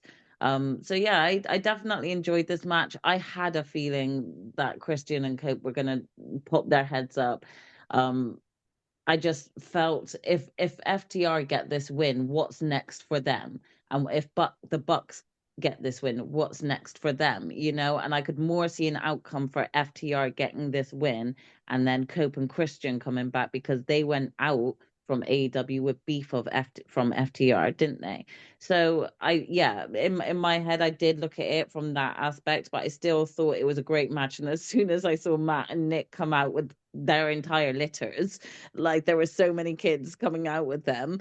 I kind of thought, great, the Bucks have got this. They're not going to bring their kids out like this if they're going to have them lose. But hey, that's what we got. That's what happened. All right, so out of five, then Monty, what would you give it? I'm gonna give it a 5. Give it a This is five. this is incredible. It has subverted my expectations, man, and maybe that played more of a factor in it than maybe it should. But I give it a 5. Gina? I'll give it 4 3/4. Yeah, I'm going to give it 4 3/4 as well. Prediction, that's not just because I lost the predictions. I went the Bucks, the rest went FTR. So Gene's on 4, Monty and Jackson on 3, I'm on 2. And Marina Shafir came out without the rest of the Death Riders for a match against Tony Storm. This was the only women's match on the card without a title on the line, so it's all about personal beef. Shafir blindsided Storm while she was posing for her entrance, so the ref called for the bell and started the match. For several minutes, the former world champion was completely at the mercy of the MMA practitioner. Storm couldn't seem to hit more than 2 moves before Shafir would fire back. However, the timeless one managed to rally, scored the win with an inside cradle. And to be fair, this was probably Shafir's best match to date. Storm was lying on the stage, soaking in the wind. Ronda Rousey suddenly appeared in the ring and called Storm back. Several officials got between them before a fight could start. Gina, I mean, what were your thoughts on the matchup and Ronda fucking Rousey? Oh no, no, no. I, I don't really want to comment much on the Ronda Rousey stuff because it's just painful to even think about. I agree with you. I think this was one of Marina's best matches. I like it because they have been building beef between Marina and Tony from, Tony just trying to even the odds whenever the Death Riders are causing fucking problems. And, Willow was that person for us for a while. Every time the Death Riders were having beef with someone and Marina's there, Willow was that person coming out. And we had that beef with Willow before. So I'm glad like they didn't kind of try to rekindle that, probably because Willow had her own storylines going on. But the Tony Storm edition has really helped, I think, to elevate like Marina to that map because she kind of has been a bit of a fill-in or just with the Death Riders, and she'll just tag with Marina here or there. It's nice to actually give her some personal beef with somebody else on the roster for her to have this one-on-one match with. So I definitely think that helped, and it really did showcase that she's a good wrestler and can put on a good match, and again, like you said, it wasn't even for a title and it still felt like a high caliber match, probably more because Tony's popularity status, Yeah. but in my opinion, they grew the beef well between them, anticipate this match. I do feel like Marina getting a win here would have really helped solidify that she actually is a badass. She's part of the Death Riders for a reason. She gets the wins too. I don't think it would have hurt Tony to take an L, but I also know that they really love Tony and they really love giving the crowd what they want sometimes. So yeah, in my opinion, I think Marina should have got the win here, but I still enjoyed the match overall. I I don't like that Ronda came out at the end because, again, if you were going to come out, then you may as well come out, interrupted, and help Marina win the damn match. Like, make yourself useful. Don't come out and go to point as if there's a WrestleMania sign when there actually isn't. Like, yeah, I'm not a fan of Ronda, as you can tell. So when she turned up at the end, it actually gave me dread because I was like, please do not sign her to AEW. So I'm really hoping that's not the case. And I'm really hoping she just turned up because her mate was in a match. Yeah, well, I agree with a couple of things. You know, Marina really needed the win there, and Tony doesn't need a title to be on pay-per-view. But Monty, Ronda Rousey will bring people with her, you know, and even if it is like a one-off Tony Storm Ronda Rousey match, it will get people interested, you know. And I hate to Bring the say most insufferable kind of people. Go ahead. it, no, I'm saying it will bring people, but exactly like you said, what type of people? But there are fans of Ronda Rousey out there still, believe it or not. Hmm. Well, yeah. Curious to me, she is promoting the fight. She's supposed to be fighting somebody else who's kind of insufferable, Gina Carano, in an MMA Not fight. our Gina. Nah, not Gina for Mando. Not Yeah. our Gina, not our Yeah, no. Gina. Gina would Yeah, fucking no. kill her, our Gina, yeah. Right, our Gina would destroy this lady. But yeah, no, this is again, I'm curious to why, like you mentioned, like she's been involved. She did. I know a lot of fans. I know a lot of people who actually watched the Honor Club love Ronda's match that she kind of had. But I also caution everybody that she was also in the ring with like Athena and like Billy, so like she was in great hands also. So like I'm not trying to say that Ronda didn't do her part, maybe she did, but that was also a tag match. And maybe Tony is also great hands, and they will get something good and useful out of her if they decide to do something with her. I'm not trying to be doom and gloom about what she can potentially do. I just don't think. I just think people don't care, and that's the weird part. The challenge will Tony's popularity in RAW equipped well enough to make people who don't care for Ronda and don't care to see Ronda wrestle. I'm one of those people. Are they equipped and is Tony Storm that big to where she can get us to collectively want to watch it? Because that is the challenge. It's like, for example, Brock Lesnar is still bringing eyes to WWE, but it's a big chunk of the audience. Some people still do, but it's a big chunk of the audience who just don't care at this point to see Brock Lesnar. And that's where I'm at when it comes to like Ronda, and for way different degrees and for different reasons. But Ronda, in my opinion, has a ceiling of what she's gonna be able to do in general. So I just don't know if AEW really even needs that either. That's another thing. Like we're in such a great place. Like I just mentioned, a really good place for women's division. We got all these women's matches on this card. And I understand the relationship with Marina is important, and I get that, and that may play a factor. So part of me is wondering, like, are we going somewhere with this? And it seems like they are, or is this like a cross promotion because Ronda has a fight coming up, and she's just smart enough to use whatever lasting pool that she got with wrestling fans to try to get attention that Ronda's back doing her thing. She's back doing this. She's back in combat sport, and she might even be making more appearances for AEW and vice versa. And this is just like a business thing. Is that what we're doing, or are we seriously trying to make people be invested in the Tony Storm Ronda possibilities? Because I don't know about you guys, but I've seen what a lot of the AEW diehards are saying, and let's just say the reaction to her popping up and the replies on the tweets about Ronda Rousey being there was not flattering. They were not having it. They weren't feeling it at all. So again, are they willing to put the time in? Is Tony talented enough to make us care that much about Ronda? Because I think a big selection of most. I'm speaking for a lot of people, but I can say that a lot of us may not really give a damn what Ronda brings to the table for this. But the match with Marina, I thought it was fine. I'm with you guys. It would have been nice to see Marina win here, but I wouldn't bet against Tony Storm, man. At this point, Tony Khan will fight whatever way he could to not let her lose in these situations. So I'm not surprised, but yeah, it would have been a night. It would have definitely upped Marina's stock for sure if she could have got this win. You're out of doubt. So out of 5, then Gina, what would you give it? I did enjoy the match. I'll give it a 3 3/4. 3/4, Monty. Yeah, I think 3 3/4 is a good score. Yeah, I'm going to give it a 3.95. Predictions: Jax went Marina, the rest went for Tony. So Gina's on 5, Monty's on 4, me and Jax are on 3. And then John Moxley followed his Death Rider teammate when he came out to defend his Continental Championship against Kanesa Takeshita. There was no time limit this time, so neither man rushed to make the first move.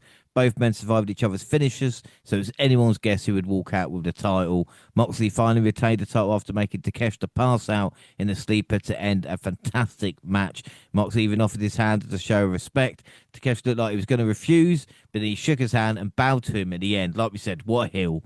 A video played hyping someone's return before Will Ospreay appeared on the stage. He ran to the ring and went right after Moxley. He took out all the Death Riders single-handedly, sending them retreating through the crowd. Monty, what were your this was a fantastic match, and then the Will Ospreay thing afterwards as well was crazy. I just love Mox's reaction to that video because the initial part that Mox looked at it like, who the fuck, who gives a shit? Who did? He was so unimpressed with the whole rejuvenated video package that Ospreay that they put together to try to promote that was Ospreay. So I just love how over it Moxley was at that point. And to be fair to Moxley, he should have been. We just watched that man go to war for like 25 minutes. And he has to sit out here and like entertain whatever this is on the screen. Like I would have been frustrated or just whatever with that too. But man, that was this is again, this is gonna sound kind of like my FTR Bucks thing. Not that my expectations were low, but this is one of those situations where it was like two guys who I got the ultimate respect for and think they're at the top of their game and been at the top of their game for the longest. And this is just two guys going out there and showing you why they are like why Takeshita has been like, if not top 5 AEW talent. If he hasn't been a top 5 AEW talent the last 2 years, then I don't know, I don't know what the hell we watching. And we know where Moxley and what he has been doing and who he is. And like, this is why I always say, like, I love Hangman's narrative, and I think he's been very important for AEW especially from a narrative perspective. But nobody's been more important. Nobody. This is the ace. This is AEW's Tanahashi. This is AEW's whoever you want to call it. He is the guy for me when it comes to AEW because at the end of the day, say what you want about Moxley, he is going to go out there. It's gonna be blood. It's gonna be a war. But he's gonna give you everything he has, and he's gonna tell you a really great, like, fantastic physical story. And then we know that's another thing. That's what I love the most about this match. They're both physical specimens in a sense, but it's like from the point of view of they're gonna be as physical as possible in the ring. And they went at a break, like they got towards like the last 5 to 10 minutes. I thought this felt like one of the greatest matches I ever seen, and I couldn't believe they were steady going at that pace and the things that they were willing to pull off, and just it again. Outside, I gave the first match a 5 stars. I'm definitely going to give this one a truly great match for me. It was just the chemistry there was incredible, and just like again, the intensity was great. I can bloviate about this match all the like if you want to be all the day. Mox when he kicked out of the Rage and Fire, and then like and Takeshita when he kicked out of the Death Rider, just like I was sitting there losing my bleeping mind. This was brilliant. This was absolutely brilliant, and for anybody who watched me do AEW reviews in the past, and I've come off as jaded or whatever, this is the type of stuff that, in my opinion, where I'm just like, yeah, you can say whatever you want. I can say I've seen some of the greatest matches ever, and I have. This deserved to be in that conversation. At least when I was watching it that night, it felt like one of the greatest matches I ever seen. It was just insanely competitive and really, really impressive performance by both guys. Yeah. Yeah, and like I said, Moxley is first to kick out of the Raging Fires. I'm not sure about the other championships in AEW, but we know the Continental Championship is working for Moxley, both, of course, main event level as well. But Gina, what I found interesting, and we're going to do our New Japan catch up in a couple of weeks, and Takeshita is a TV champion, all right? But what I want to talk about is a bit like Ospreay, is a bit like Hanare, all right? We all know Hanare from New Japan, obviously part of United Empire. And when they were feuding with the Dogs, United Empire were the good guys, he got injured he's come back, and now United Empire are kind of the bad guys. It's a bit like Will Ospreay, who, when he went away, the Death Riders were the biggest pieces of shit, and now Moxley is basically a babyface, So it's an interesting dynamic for Ospreay to deal with. It is interesting because it's going to be like, okay, so are you going to promote this as still a face kind of versus face, or is Mox going to have to go back to his heel persona, even though he's technically become a face? Like it's crazy to think about the aspects on how they're going to have this feud, and whether it's going to be one of us has to turn heel or whether it will be a face versus face. But again, as Monty said, I think this was such a great match. The Takeshita honestly is just having such a great year of wrestling, and he had a great year of wrestling last year, and I think he still needs to continue on this up with where he is, but it was still a great match between them both. It was nice to get that return from Will Ospreay as well, but like you said, it's going to be interesting to see where they take his storyline and whether he's going to be more of a heelish type Will because of John Mox now. But I don't I still wouldn't mind it. I still wouldn't mind if we did kind of have a face versus face feud between them, because I think they both could make it work. So yeah, 5-star match from me as well. Yeah, right. And also, Gina, is there enough surprise returns? That's 3 matches and 3 returns on the pay-per-view. Okay, they I can't know do it for at every this match. point I was expecting there to be a return for every single match on this match card at this point. Yeah. It's crazy. 5s all round for that. Um, Predictions, we went Moxley, Gina's on 6, Monty's on 5, and J&J are on 4. We then got Lena Cross and Willow Nightingale back in the ring for the second time, but this time they had Bane and Cameron as their partners fighting over the women's tag titles. The challengers didn't wait for the bell to take the first shots. They threw Willow into the ring post to take advantage of her shoulder for focus on Harley in the corner. Willow eventually recovered and got the hot tag, but she was worked with the arm most of the time. After hitting a double choke slam, Cross covered Willow and got the pin to become your new AEW Women's Tag Team Champions. I mean, Gina, what are your thoughts on this? All I thought first, I know we can talk about, but I was like, poor Penelope. Like she was so close, Penelope Ford, and then just, like you said earlier, replaced, and we got this now. Yeah, I mean, at this point in my head, I just saw it as Penelope got injured again, and they were like, God damn it, Penelope, we just want Megan to have the belts. Like, and now you're injured again. Screw it. Lena, you're going in and you're going to get the belts with her immediately because we just want Megan to, have these belts. In one opinion of mine, I did think, well, why didn't they just repair Marina back up with Megan, because they had tagged together before when Penelope went off. So that might have been a good angle for Marina to tag with her and bring, one half of the women's belts to Death Riders, even have Megan kind of join the Death Riders at that point. So I thought that could have been an interesting dynamic. Again, I didn't really know who Lena Cross was, but I already kind of thought, well, they're both just as big as each other. They're both going to dominate. They're going to get the belts, in my opinion, especially because they did have this match between Lena and Willow earlier. And so Willow's going to be feeling that. Of course, Lena will be as well. But I don't know why. I feel like I still feel like even though Willow won the match, she still came out of it quite battered. So it kind of makes sense with the outcome of this match. But you just got to feel for Penelope, because that would have been her standing there with the belt had she not got injured. Mm. I know, it's awful. Monty, I mean, and another thing, Monty, I want to ask you this. Did it really need to be 5 minutes? I know we had the story of Willow injured, but they could have extended it maybe a little bit longer. Yeah, that was my only concern. It's like when you mentioned earlier that like it's good. I'm not gonna complain about having women's matches, but it's like I'm not complaining either. But we also this was just basically ended up being a segment match. Like it wasn't really a match. Like it wasn't competitive. You could have, like you said, you could have dragged it out a lot longer. You could have told a more thought out story of Carly fighting, underneath, to maybe having to fight alone a little bit longer and take more pain, or even drag out Willow's beat down a little bit longer if you wanted to. But again, I think we got the point. I think that was another thing that kind of hurt this match for me, is that the I don't want to say the fix was in, but we kind of already had an idea of where this is probably going to go. And I think even after that war to throw them out there too for 5 minutes, I guess it just felt like, all right, well, you guys want to have to use the restroom, you want to catch your breath after what Kessler and Moxley did, do it during this Divine Dominion and Babes of Wrath nine, even type thing, but.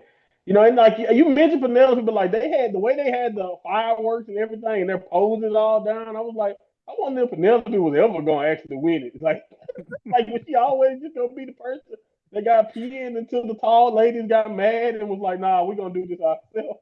Like that's what it had me curious about. But yeah, it is kind of crazy that how that thing worked out for Penelope in that case. But yeah, I think this is what we always knew that we were getting at some point. Like it felt like Megan Bain and Lena had this in the cards. But yeah, I'm with you, James. Like it's cool to have the signal. Like if you look at the card, we see how much Willow is here, we see how much the women are on the card, but when you put it together, her and Lena only were ended up being on 15 minutes of the show. So it looked good, but it's just like okay, that was basically a backstage segment. But anyway, it is what it is. I thought this was fine overall, and like for story purposes, I think it's okay. For as far as the match go, it ended up just being a segment for the most part. But congrats to the new champ, man. I expect dominance, so the inspiration might as well get ready because I know they're about to get squashed again if they still employed. And I tell you what, the firework budget is off the charts for this pay per view. Like fireworks every second that we can. Scores then out of 5. Gina, what would you give it?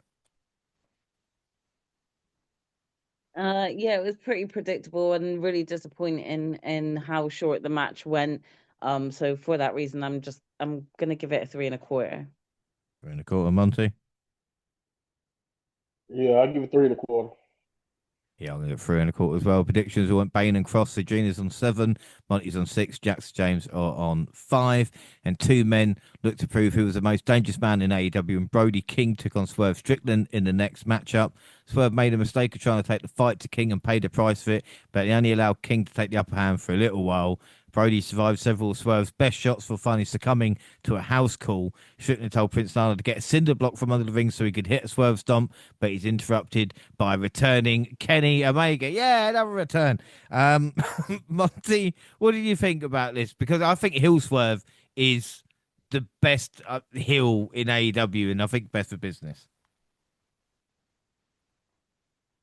You said the best in the business or one of the best? I think he's best in AEW. I don't want to start an argument with all the other ones. You know what I'm saying? Gotcha. Yeah, Not the okay. Miz. The Miz is better. Fucking. Oh Lord, of course.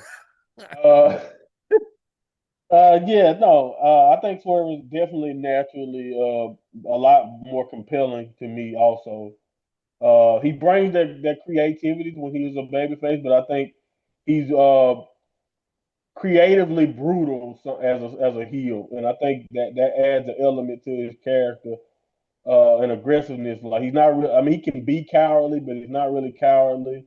I like heels like that who give off the threat that they will put you out of action, and I think he does a really good job of that. Even with a guy like Brody King, I mean, you saw his strength on some of the spots in this match. I mean, like the power bomb spot on the apron, like I was just like, wow. I mean, like he's so damn impressive, man. It was entertaining. I do think they work well together. It wasn't like the greatest to me, or at least it probably maybe my expectation was a little bit high. But I mean, the verb breaker to the flow, man, in my opinion, I thought it did a good job. I think that kind of like sealed the match for Swerve, and that was one of the first time I've ever seen like a match get changed by like one move. It would have been nice if they could have got that ending. Like the ending wasn't bad, but I just felt like it felt like they were just like, all right, let's wrap this up. We got, like it felt kind of rushed in a sense. But again, maybe I'm being a little too nitpicky. I still had a good time with it. I still thought it was fun, but at times the pacing was a little bit weird. But again, I think they did a really good job. I'm happy to see Brody King even in this spot. And you're 100% right about what Swerve represents as a bad guy. And I think you know the only interesting thing to me here, and I know we just talked about it, like with Ospreay and Moxley doing face, but like since Swerve is a heel and we know what Max is, it's just like and I know what Swerve has, I know like a number one contendership, but it's like really interesting to me with having Swerve, like what is the ceiling on Swerve as this character while Max is on top, and does that mean Max around on top is short because we making prominent heels like a Swerve to be visible? I don't know, but I'm invested in this. I thought this was really good for Brody, but I also think continuing on the Kenny Omega thing down the line, for that match to be made, I'm excited about that too. Yeah. I mean, Swerve did lose the fight with the mats outside, but and Gene, I don't know about you, but I think the pay per view kind of peaked first hour, and the second one was recovery for the crowd, which we've been to the AEW show, we kind of know what it's like, but it's a bit of a shame for Brody and Swerve, you know what I mean, for the crowd to just be like, okay, right, we're just waiting for the next bit now. Yeah, a little bit. I thought this match went hard, so I was really into it. But again, they're not getting the hype from the people sat at home watching, are they? And it's got to be tiring for the crowd that's there. But at the end of the day, these sorts of matches happen where there will be a dip because of the energy and how long the match card goes for. So yeah, it's unfortunate, but it was still a great match in my opinion. I really enjoyed it, and I thought Brody looked really good. Um, I think there were a couple of times where even Swerve like was shocked at Brody kicking out at some moves, and his facial expressions were really great.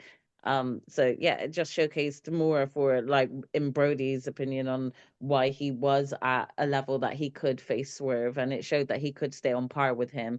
And Swerve is a former champion, so the fact that Brody was able to stay, on par with him is kind of telling with hopefully where they would like Brody to go at some point.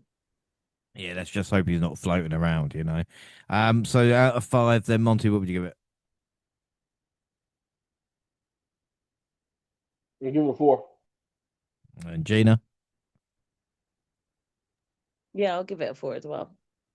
Yeah, I'm going to give it a 4. Predictions: we went Swerve says Gina's on 8, Monty on 7, James and Jack's on 6.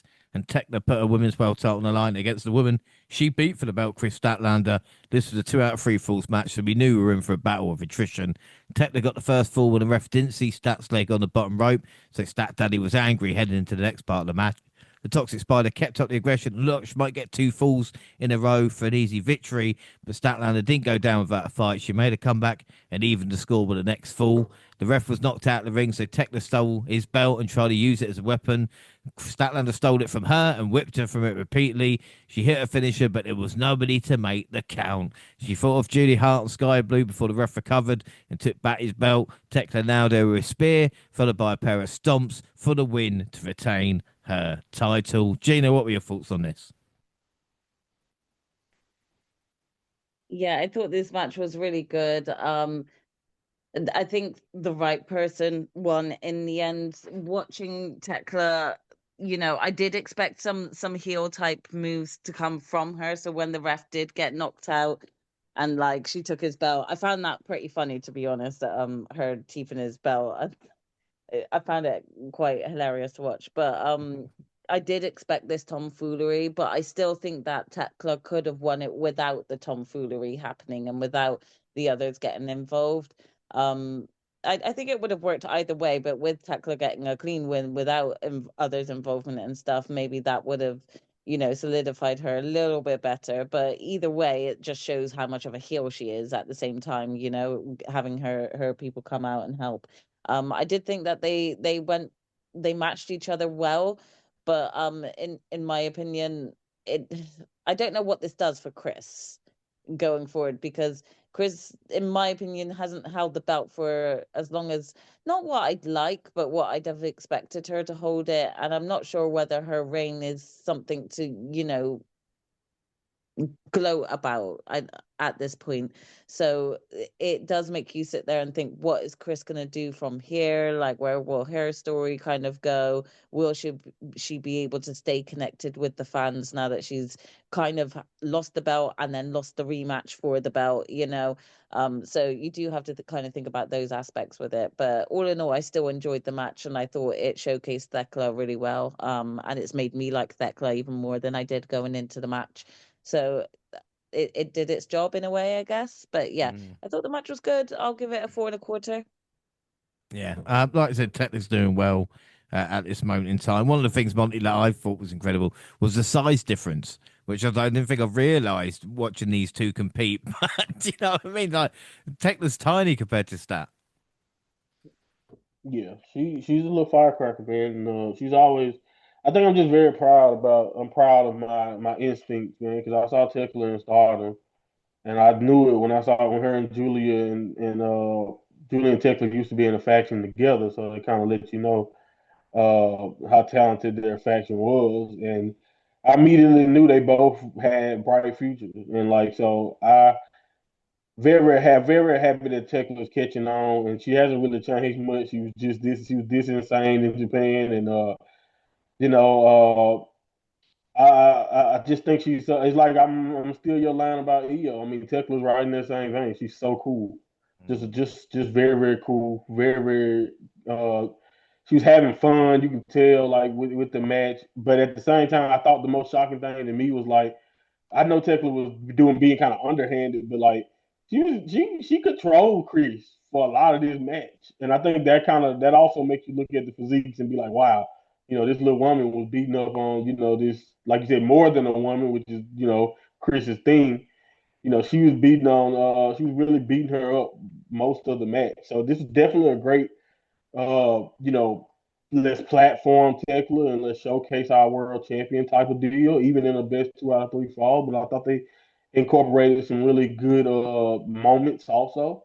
So yeah, it was a very solid performance, and I'm glad Tekla's getting more recognition from everybody else. But yeah, she's always been hella cool to me, and I think she's a great wrestler. And uh, I do think this was a little on the nose, and I know that may not, and it was like it's not necessarily a bad thing, but it's just like I expected the belts to come into play. I expected interference, and especially by the last fall. I expected the even the whole let's have Chris Allen in place to win, but for some reason the referee can't make the count or whatever. Mm. It was right by the numbers. So I think what I ended up taking away from it mostly was like the personality that Tekla showed, and it was the little things that kind of had me really into this match. But other than that, it did its job and it was a really good match, I would say. Yeah, I would rather have, like I said, Tekla winning 2-0 and being dominant, and Statland having to kind of reassess the situation rather than, like you Yeah. said, I got to paint by the numbers. And also, Gene, I can't help but think what you said, and like someone like Athena in this situation. I love Tekla, don't get me wrong, but I think Athena could do whatever Tekla's doing at this moment in time if given the opportunity with an AEW Women's Championship. So hopefully that's something 100%. hopefully that's something we 100%. see. Like Yes. 2026. Like we've been how long now? Exactly. And the thing is like you showcased Athena with tagging with Mercedes, which I think was a nice move because I think they both worked well together and had great chemistry together. And just because Mercedes was gonna kind of go off and be more dominant on other promotions and stuff, you could have kept the theme with Athena still going and keeping it hot there. They could have had her in any of some of these matches, her going against Marina, her going against Willow. They could have had her at any point on this match card, and I think it would have just reminded people that there's more people on more ladies on the roster than the standard 5 that they re regurgitate. Yeah, It would be nice. Athena, please come back. yeah, without a That been doubt. a black So Ring woman. no, I'm not. Even if I get AEW Plus, my AEW whatever it is, I'm still not watching Ring of Honor just to spite them. Um, but yeah, like we said, I hope Athena can come to AEW. Monty, what would you give this out of 5? I'll give it 3.5. 3.5. I'm going to give it 4.25. Predictions. We went Tekla. So Gina's on 9, Monty's on 8, and JJ's on 7. The AW Trio Championships on the line when Okada, Carl Fletcher, and Mark Davis defended titles against Mike Bailey, Kevin Knight, and Mystico. Mystico and Okada started the match, but both men tagged out after just a couple of moves. The High Flyers controlled the pace early on, but seemed teamwork from the Callis family put them on defense. In a somewhat surprising outcome, Knight, Bailey, Mystico scored the win and became the new Trios champions. Monty, where did this result come from? What is wrong with the fucking Trios titles? Mystico, man. That's my explanation. My explanation is Mystico, bro. He was so over. Like they were in California and we got a very big Mexican American and just very big Mexican population in California, and uh they love Mystico. I mean, we know everywhere he goes in AEW, Mystico is treated like a rock star, and we know what he represents to CMLL. But I would say the biggest difference here was Mystico. I think this kind of once they did this too, it also explained that they took those belts off effectively just to free up Hangman, and we'll talk about it later in Hangman's main event. But like Hangman, we'll see how much we'll be seeing him going forward. But yeah, I think that's why they did it, and I think this kind of confirmed it when we kind of get it flipped right back to the champs. I was definitely shocked because I was like, I wasn't really expecting it to do it that fast, and maybe also because I like seeing Aussie Open, kind of teaming again as champs, and then like Okada was using these belts to kind of be pitted towards Takeshita. So I did think it was funny to see them as champs, even though it didn't last long at all, as we can see. But Fletcher and Okada are already champs, so I can also understand on the freedom up of having a belt that they'll probably forget about because we know they're both going to be busy doing other things. But yeah, man, this was a fun match though. I'll give it that. I mean, everything Jet Speed does, because they fit so well together. And we talked about how good Mike Bailey is, but Kevin Knight is also, one of the most entertaining. And then you ask him about like Mystico, who is just again so far, and when it comes to when he does AEW, he has looked great every single time I've seen him. But yeah, man, good trios match. I don't know about I don't I maybe Jet Speed and Mystico can elevate him. But I'm also happy for Bailey to at least get a championship too. I think he worked so well that it is cool to get him back and make him a champion again. But I think effectively based on what we know is going to happen with Hangman, that explains the reasoning behind this decision. But yeah, congrats. I think again it was good match again. I was happy when they lost the belts, and I ended up not being mad at the result of them winning the belt, even if I didn't expect it. Yeah, I mean, just when they got new jackets for Don Callis family, they go and lose their titles. Knight and Mike wore masks, and Mystico is all elite now, But Gene, I think this is a bigger question. We talk about trios titles and where they're going to go, but it's like, what do we do with Okada as well? Because he's got to have a pay-per-view match, but are we just waiting for another Takeshita rematch now? I mean, at this point, I feel like with Okada, we're waiting for them to possibly do another, Takeshita. They are blowing things up between him and Takeshita. But I also think that they're really holding back on giving us Kenny versus Okada too. And they're just trying to find time to fill that time and fill that space, But yeah, don't get me wrong. I still think Okada should be at the top. I really like him, and I love seeing him as a champ, and seeing this pettiness from him is one of my favorite things about him, being petty. But yeah, what more do you do unless you kind of go back to a Takeshita feud, or start his feud with Kenny at this point? Yeah. I know he's a champion, but fuck knows what title it is. You know what I mean? So again, it's yeah, okay. All right. As for the match out of 5, Monty, what would you give it? I give it a 4.25. 4.25. Gina.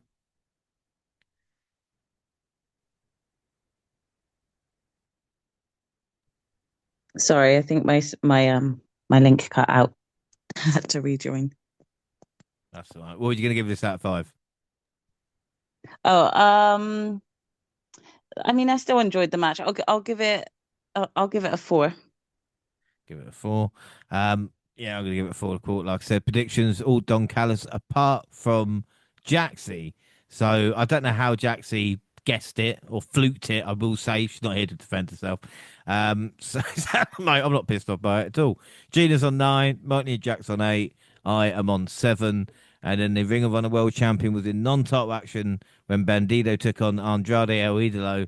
Don Callis was in Andrade's corner, which is a little strange since he was absent from the other matches involved in his stable. This was a great representation of Lucha Libre style and made both men look like $1,000,000. They didn't need to rely on blood or weapons. They just needed to go there and show off the crowd to get invested. There might not have been much mayhem with some of the previous bouts, but from a technical standpoint, it was one of the best matches of the night. Andrade was able to pick up a clean win to cap off an incredible performance. Gina, we've mentioned before, this is the best Andrade has been, if not ever, and he's just looks like a main eventer now, you know? Yeah, Andrade just looks ready for work, if that makes sense. He really does, and I think he seems really motivated. There's like an air about him that seems like, no, I'm really here now to give my 1,000%, and I want to do everything I can to make my character great on AEW, you know, and it's working at this point, because at this point I'm really looking forward to any match that he's involved with.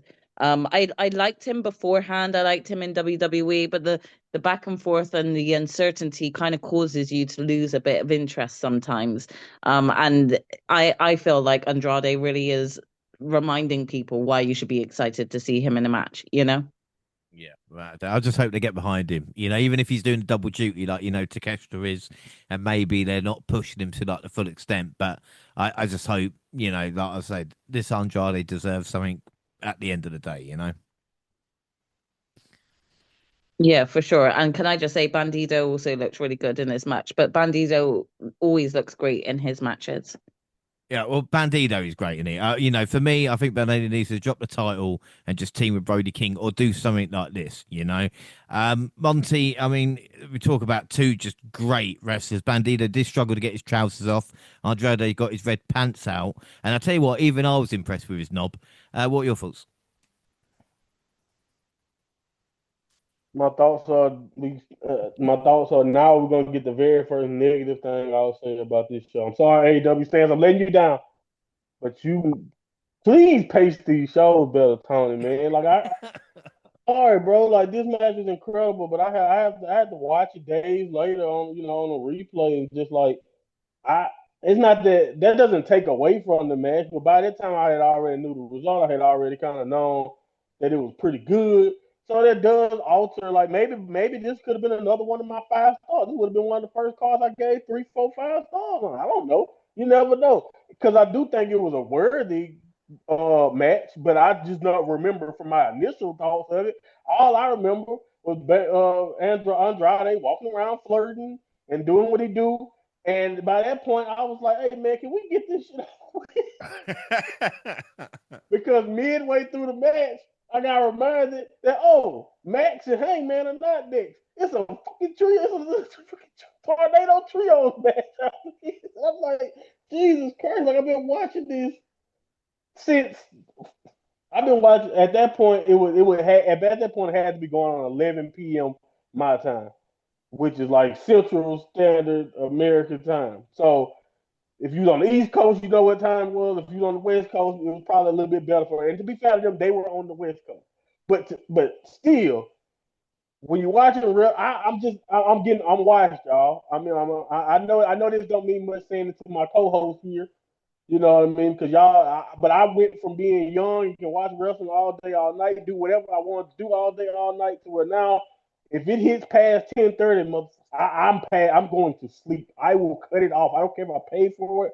If I shout out to my pirates out there, because come on now, y'all ain't gonna get me. But anyway, shout out to the straw hats. Yeah, you ain't getting me. But enough of that. This was a fantastic match. And Andrade, I agree with everything you guys are basically saying about Andrade. I think the focus is 100% there.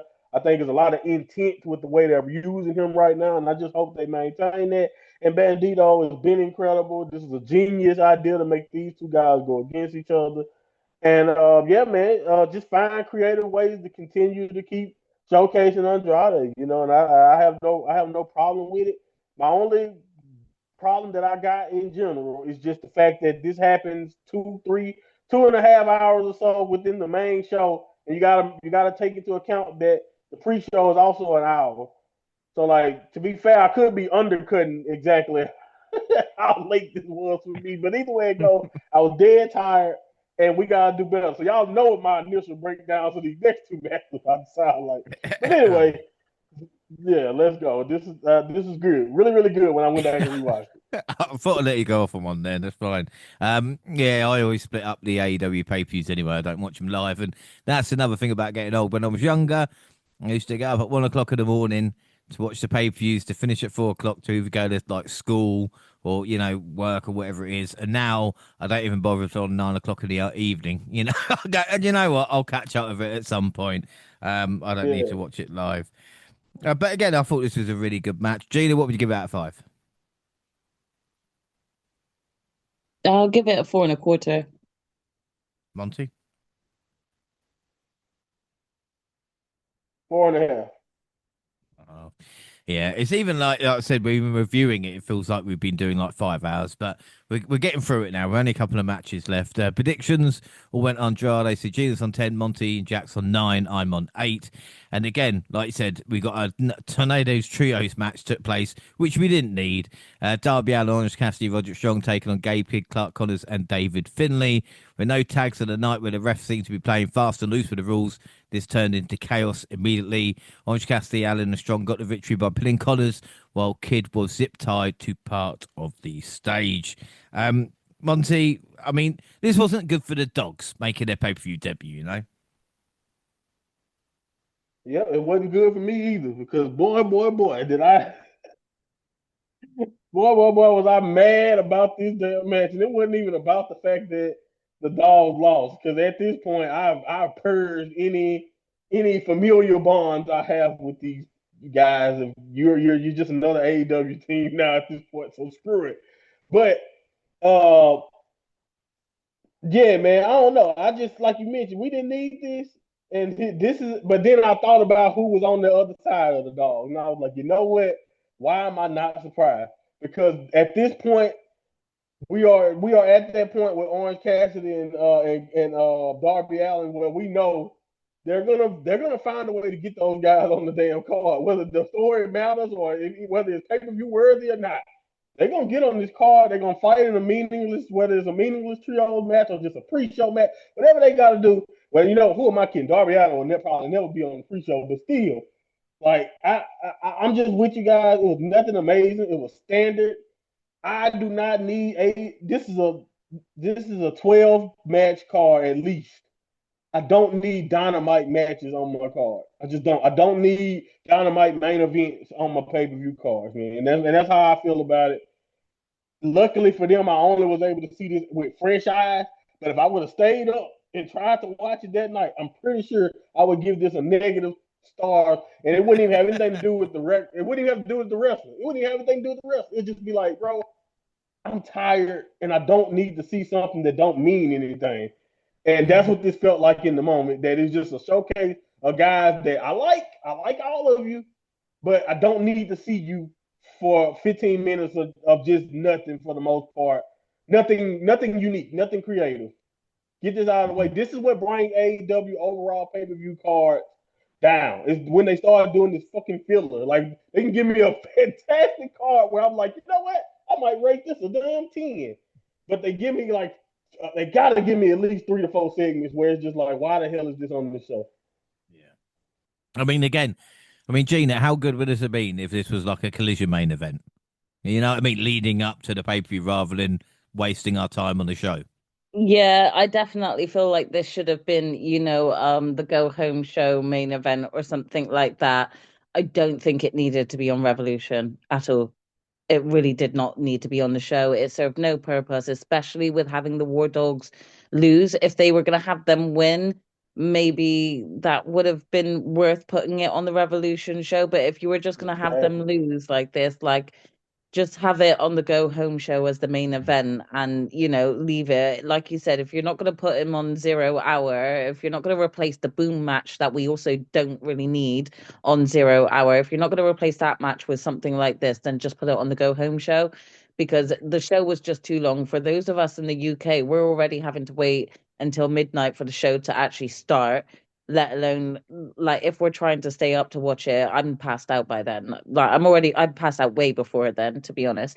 But it sucks because you can have a really, really great match card and it not have to be 15 matches long or something, with matches that don't feel relevant to the match card.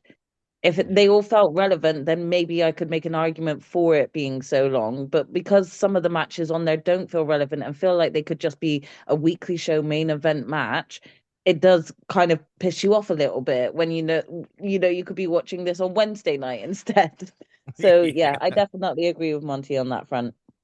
You're right, doubt. Clark Spear did look great, but then again, I mean, as for the matchup, yeah, Gabe hit himself in the face with a skateboard, and Tony Schiavone thinks Finn is pretty fucking awful, which is a kind of weird comment to say. Out of 5, Monty, what would you give it?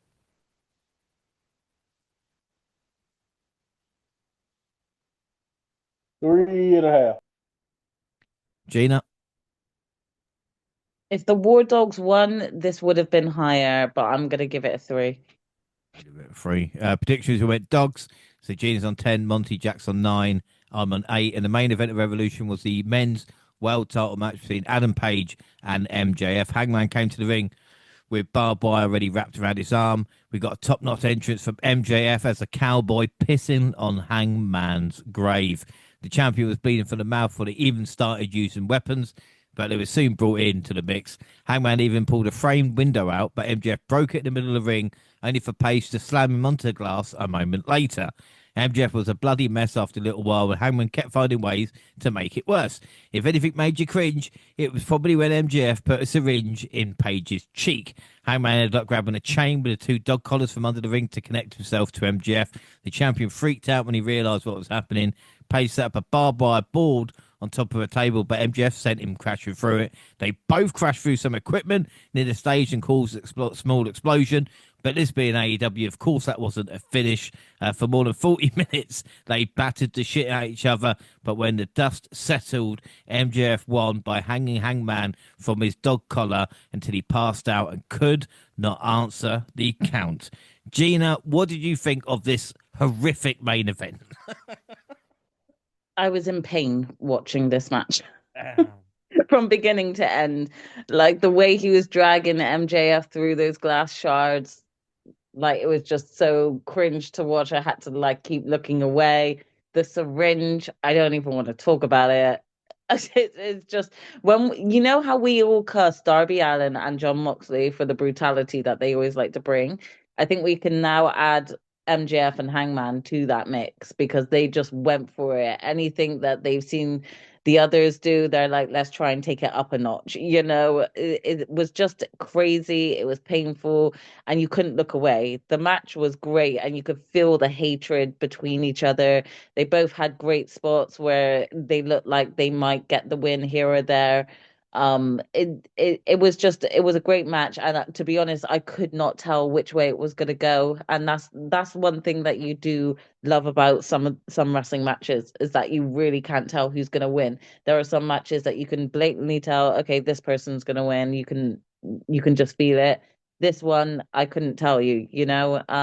So yeah, I really enjoyed it. I think if you're gonna watch any matches on this match card, this definitely should be one of them that you watch, especially because of the outcome. Again, I just didn't see that coming. I figured we with the whole Cody situation because it happened to him, they'd tease it happening again this time, but it not actually go through. Which yeah, I was mistaken. So, all in all, I think it still was a great match, and it's definitely worth being one of the ones that you catch on the match card. You're right. I mean, MJF did pay tribute to Terry Funk with his trunk, so that should maybe send a sign on what was going to happen. Him running into a trash can was funny. But like we said, this is what AEW is all about, Light Tube was fucked up. The fans wanted fire. There was blood on the camera. And even Bryan Danielson wanted Texas Death to take a break. But Monty, this is like we talk about. This is AEW. This is what they do. You know.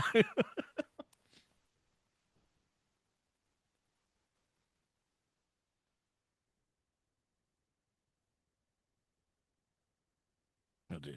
All right, talking on mute. Yeah. No, that's right. Panic. To be honest, though, I'm not like you said. This is what they do. AEW is that hybrid. They are like ECW, Ring of Honor in its prime.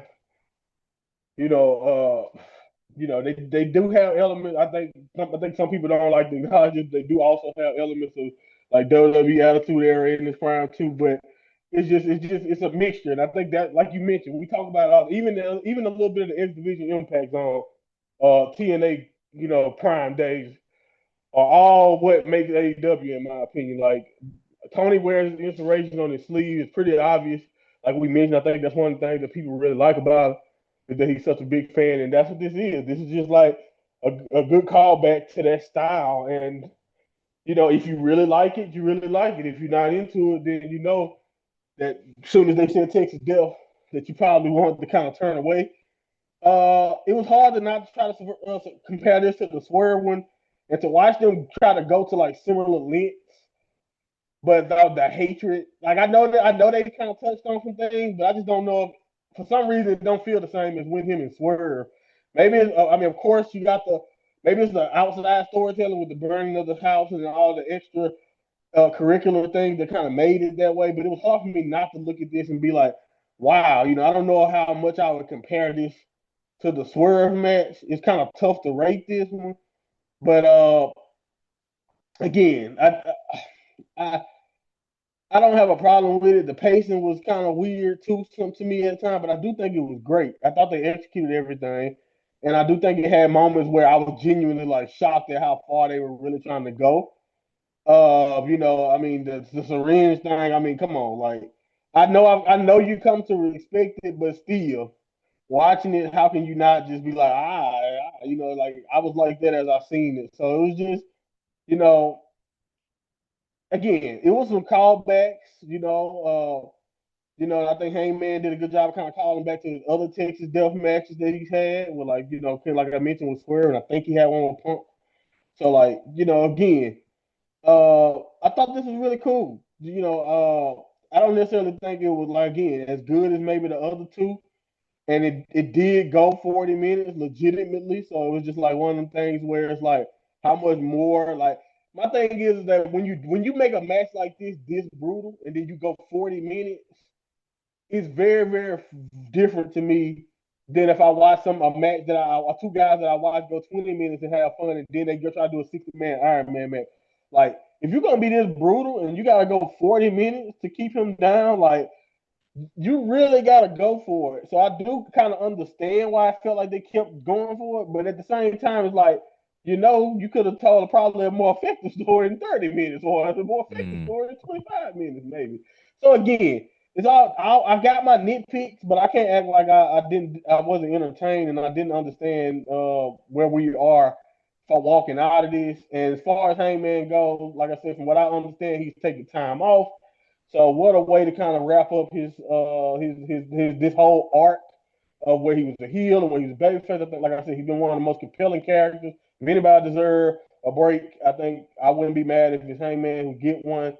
But it's really interesting, like you mentioned, where how do we finagle this? Do they finagle it? Does he spend the rest of his AEW career not challenging for the world championship? It's gonna be really really interesting to see what comes of this. Can he use maybe a EVP friend in Kenny Omega or even a heel Swerve? I don't know. We can talk about those possibilities much later. But how can he get back in that fold if he chooses to, and if not, what does his career look like? Going forward without the world title being in the world title picture. But as for Max, another successful reign, and honestly, I honestly, we'll see.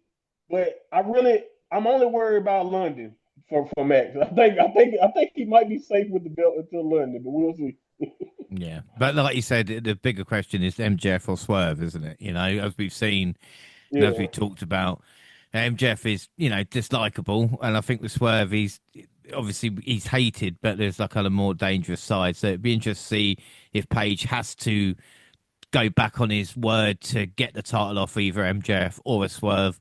Maybe down the line. Maybe they had an idea for the Cody thing and it just never really worked out. Maybe Hangman will connect with the crowd more or something like this. It's interesting. But I just felt a bit uncomfortable watching this match because, again, it reminded me a bit of like Rumble 99, the I Quit match between Mankind and The Rock, where, people might go, oh, it's a great match. And if you watch it, no, it's just uncomfortable after a while because they are just, especially with Mankind, just a matter of punishment, and Page and MJF here.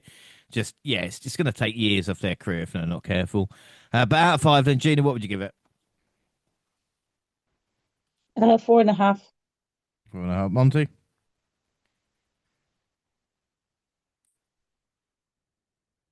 I think 4.5 is fair. I'm going to give it 4.75. Predictions. Well, the boys went MJF, the girls went Hangman, and that changes everything. Final scores: James and Jax on 9, Monty and Gina on 10. Gina, you were top all along. I mean, you did get the points, but I mean, that was a close one, but great performance by you. Yeah, I have to thank Jack Perry for that because that definitely got me up there on being on the top for a long time.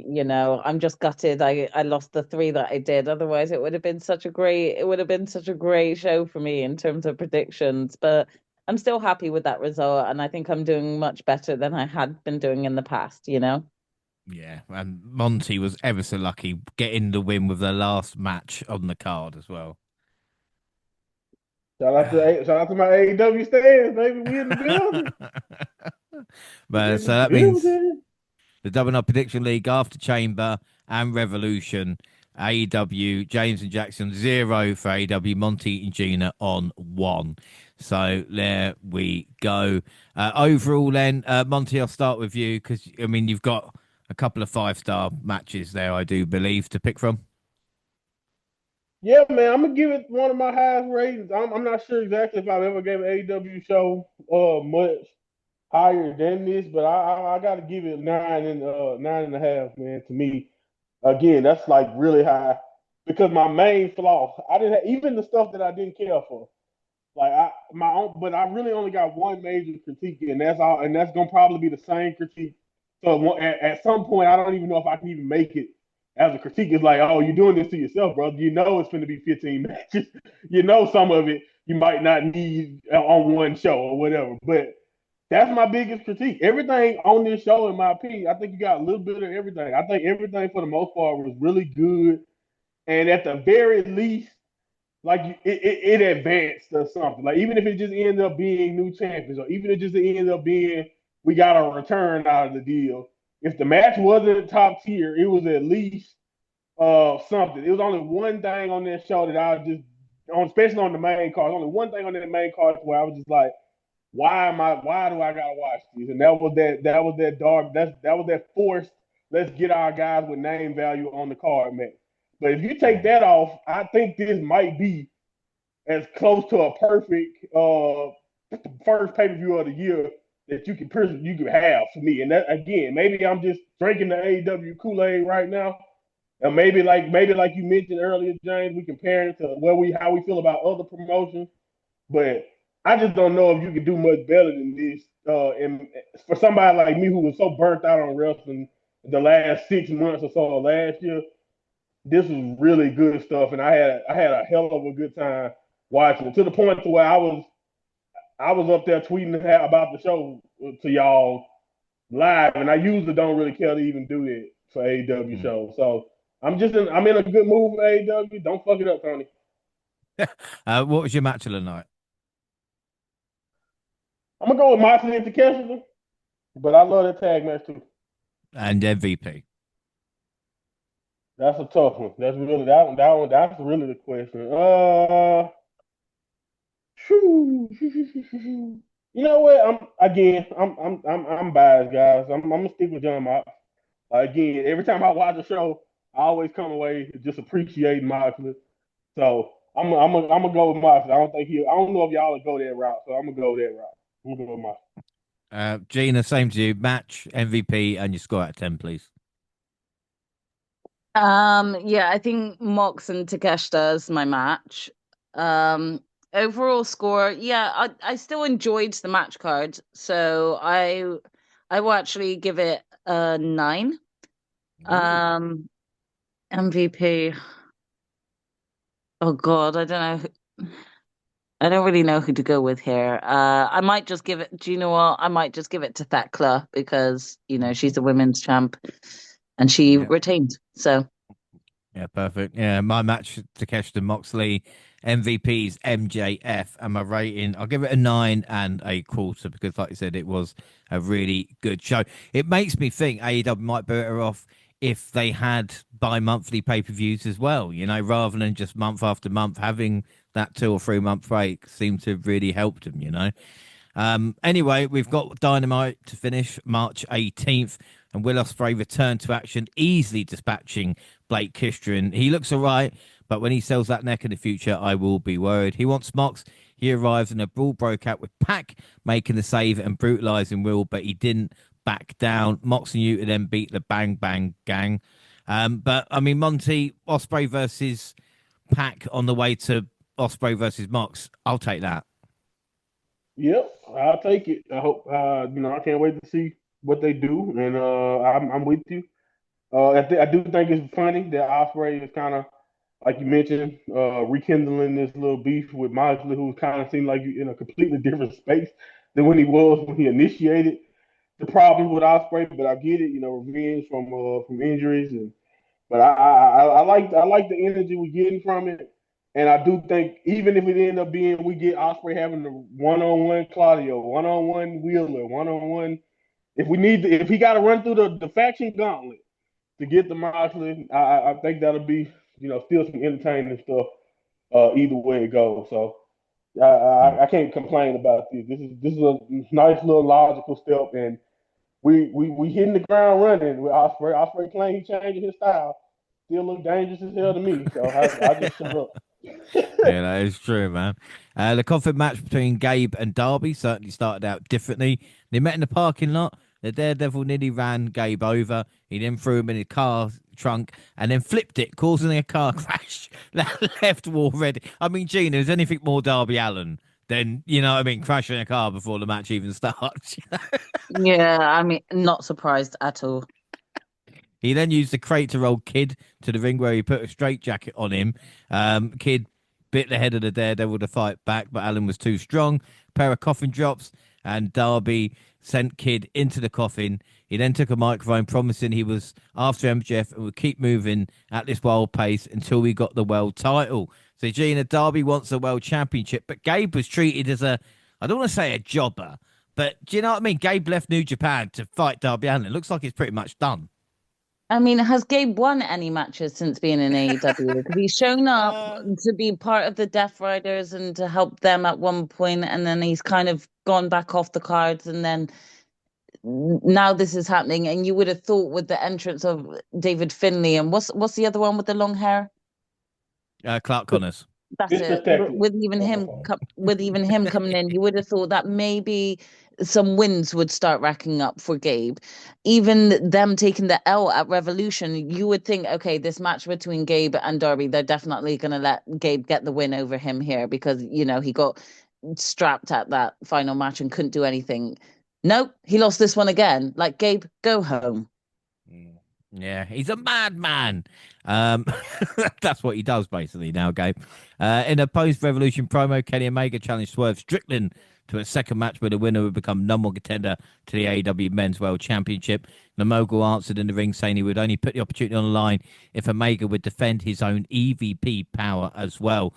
So, Monty, there you go. Stage is set. Not only for the battle to be EVP, but who will face MJF at Dynasty. And as you said, it probably makes Yeah. sense for Swerve to be versus MJF because of Swerve's history, at Dynasty as well. But I don't know, it just seems, I'm not sure.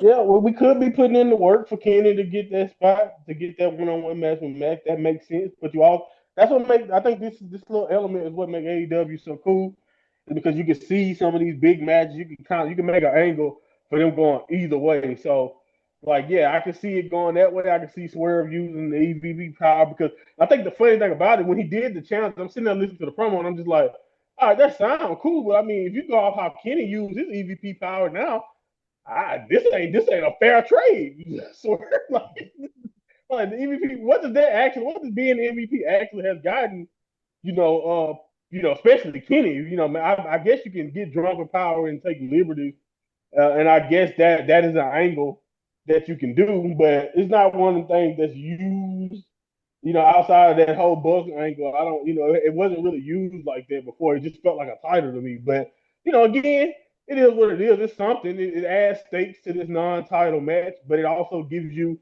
the title match stakes. So, I ain't got no problem with it. We're gonna sit back, we're gonna enjoy it because we know Kenny and Swear we're gonna give us a good show. And that's the best part of it. So I think however it plays out, we'll see down the line. But as far as this match goes, I'm looking forward to that because I know they're gonna kill it. Yeah, Dynamite will be good next week. Speedball beat Mark Davis. No holds barred. Marina Shafir versus Mina. This was supposed to be a rematch from Revolution, but someone attacked the Timeless One. Mina agreed to take Storm's place. The two fought to the apron where both went through a table. As Marina recovered, the Venus grabbed a champagne bottle and blasted over the head of the problem, followed by the Hurricane and a Storm Zero to win. So Gina Marina just cannot buy a fucking win. But the bigger question, who killed Tony Storm? And if we're hearing right, Storm might not be back this year. Who killed her? Yeah, no idea. I mean, I really was like, my first instinct was, please don't say it was Rhonda. Just please don't. Like, I was ready to start crying at the thought. But I don't think it was her. I really don't know who it's going to be, whether they're going to keep that a mystery. I also think there's a very high possibility it could have been Rikishi, but I'm gonna keep quiet on that too, you know. So we'll see how it goes. But I think Tony's had a great year or two in AEW that she can afford to have some nice, well-deserved time off. And if she is truly resting up an injury, I hope it, heals up well for her. But she will be missed. And when she does come back, I can already tell how big that pop will be. Oh, it's going to be huge, isn't it? And then the main event, the Bucks and Jack Perry beat the Don Callis family. Afterwards, the Bucks promised to rebound from a disappointing and embarrassing loss in front of their family. They went, oh, our kids were at ringside, the whole family. Yeah, who was that? It was you, wasn't it? No wonder you feel embarrassed. Adam Copeland and Christian Cage arrived, saying that they want FTR without having to have a match at all. The match was made for Dynasty, FTR versus Cage and Cope. FTR arrived in response and for some reason just decided to run straight in the ring and get wiped out. It was fucking stupid. Cage and Cope, along with the Bucks, picked up the tag titles, signaling, maybe the Bucks will be on the road for Cage and Cope either before or after their meeting with FTR. But again, Monty, I don't mind it because we knew this was going to happen. And with the Bucks there, it builds again another kind of, would it be a freeway? Are they going to have a match before or after? You know what I mean? I don't mind it at all.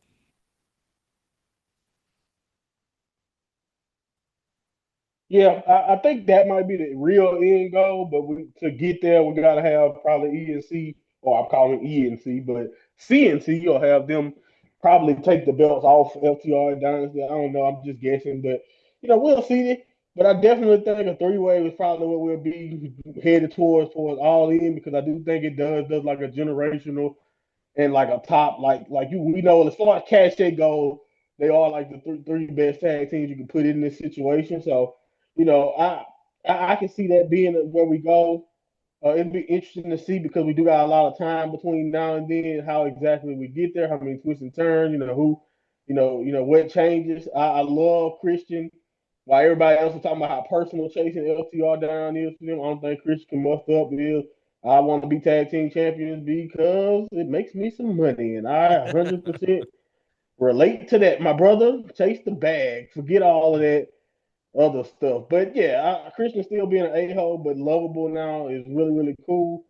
So it's always good to see him back. He's been on, he's great. He's always been great.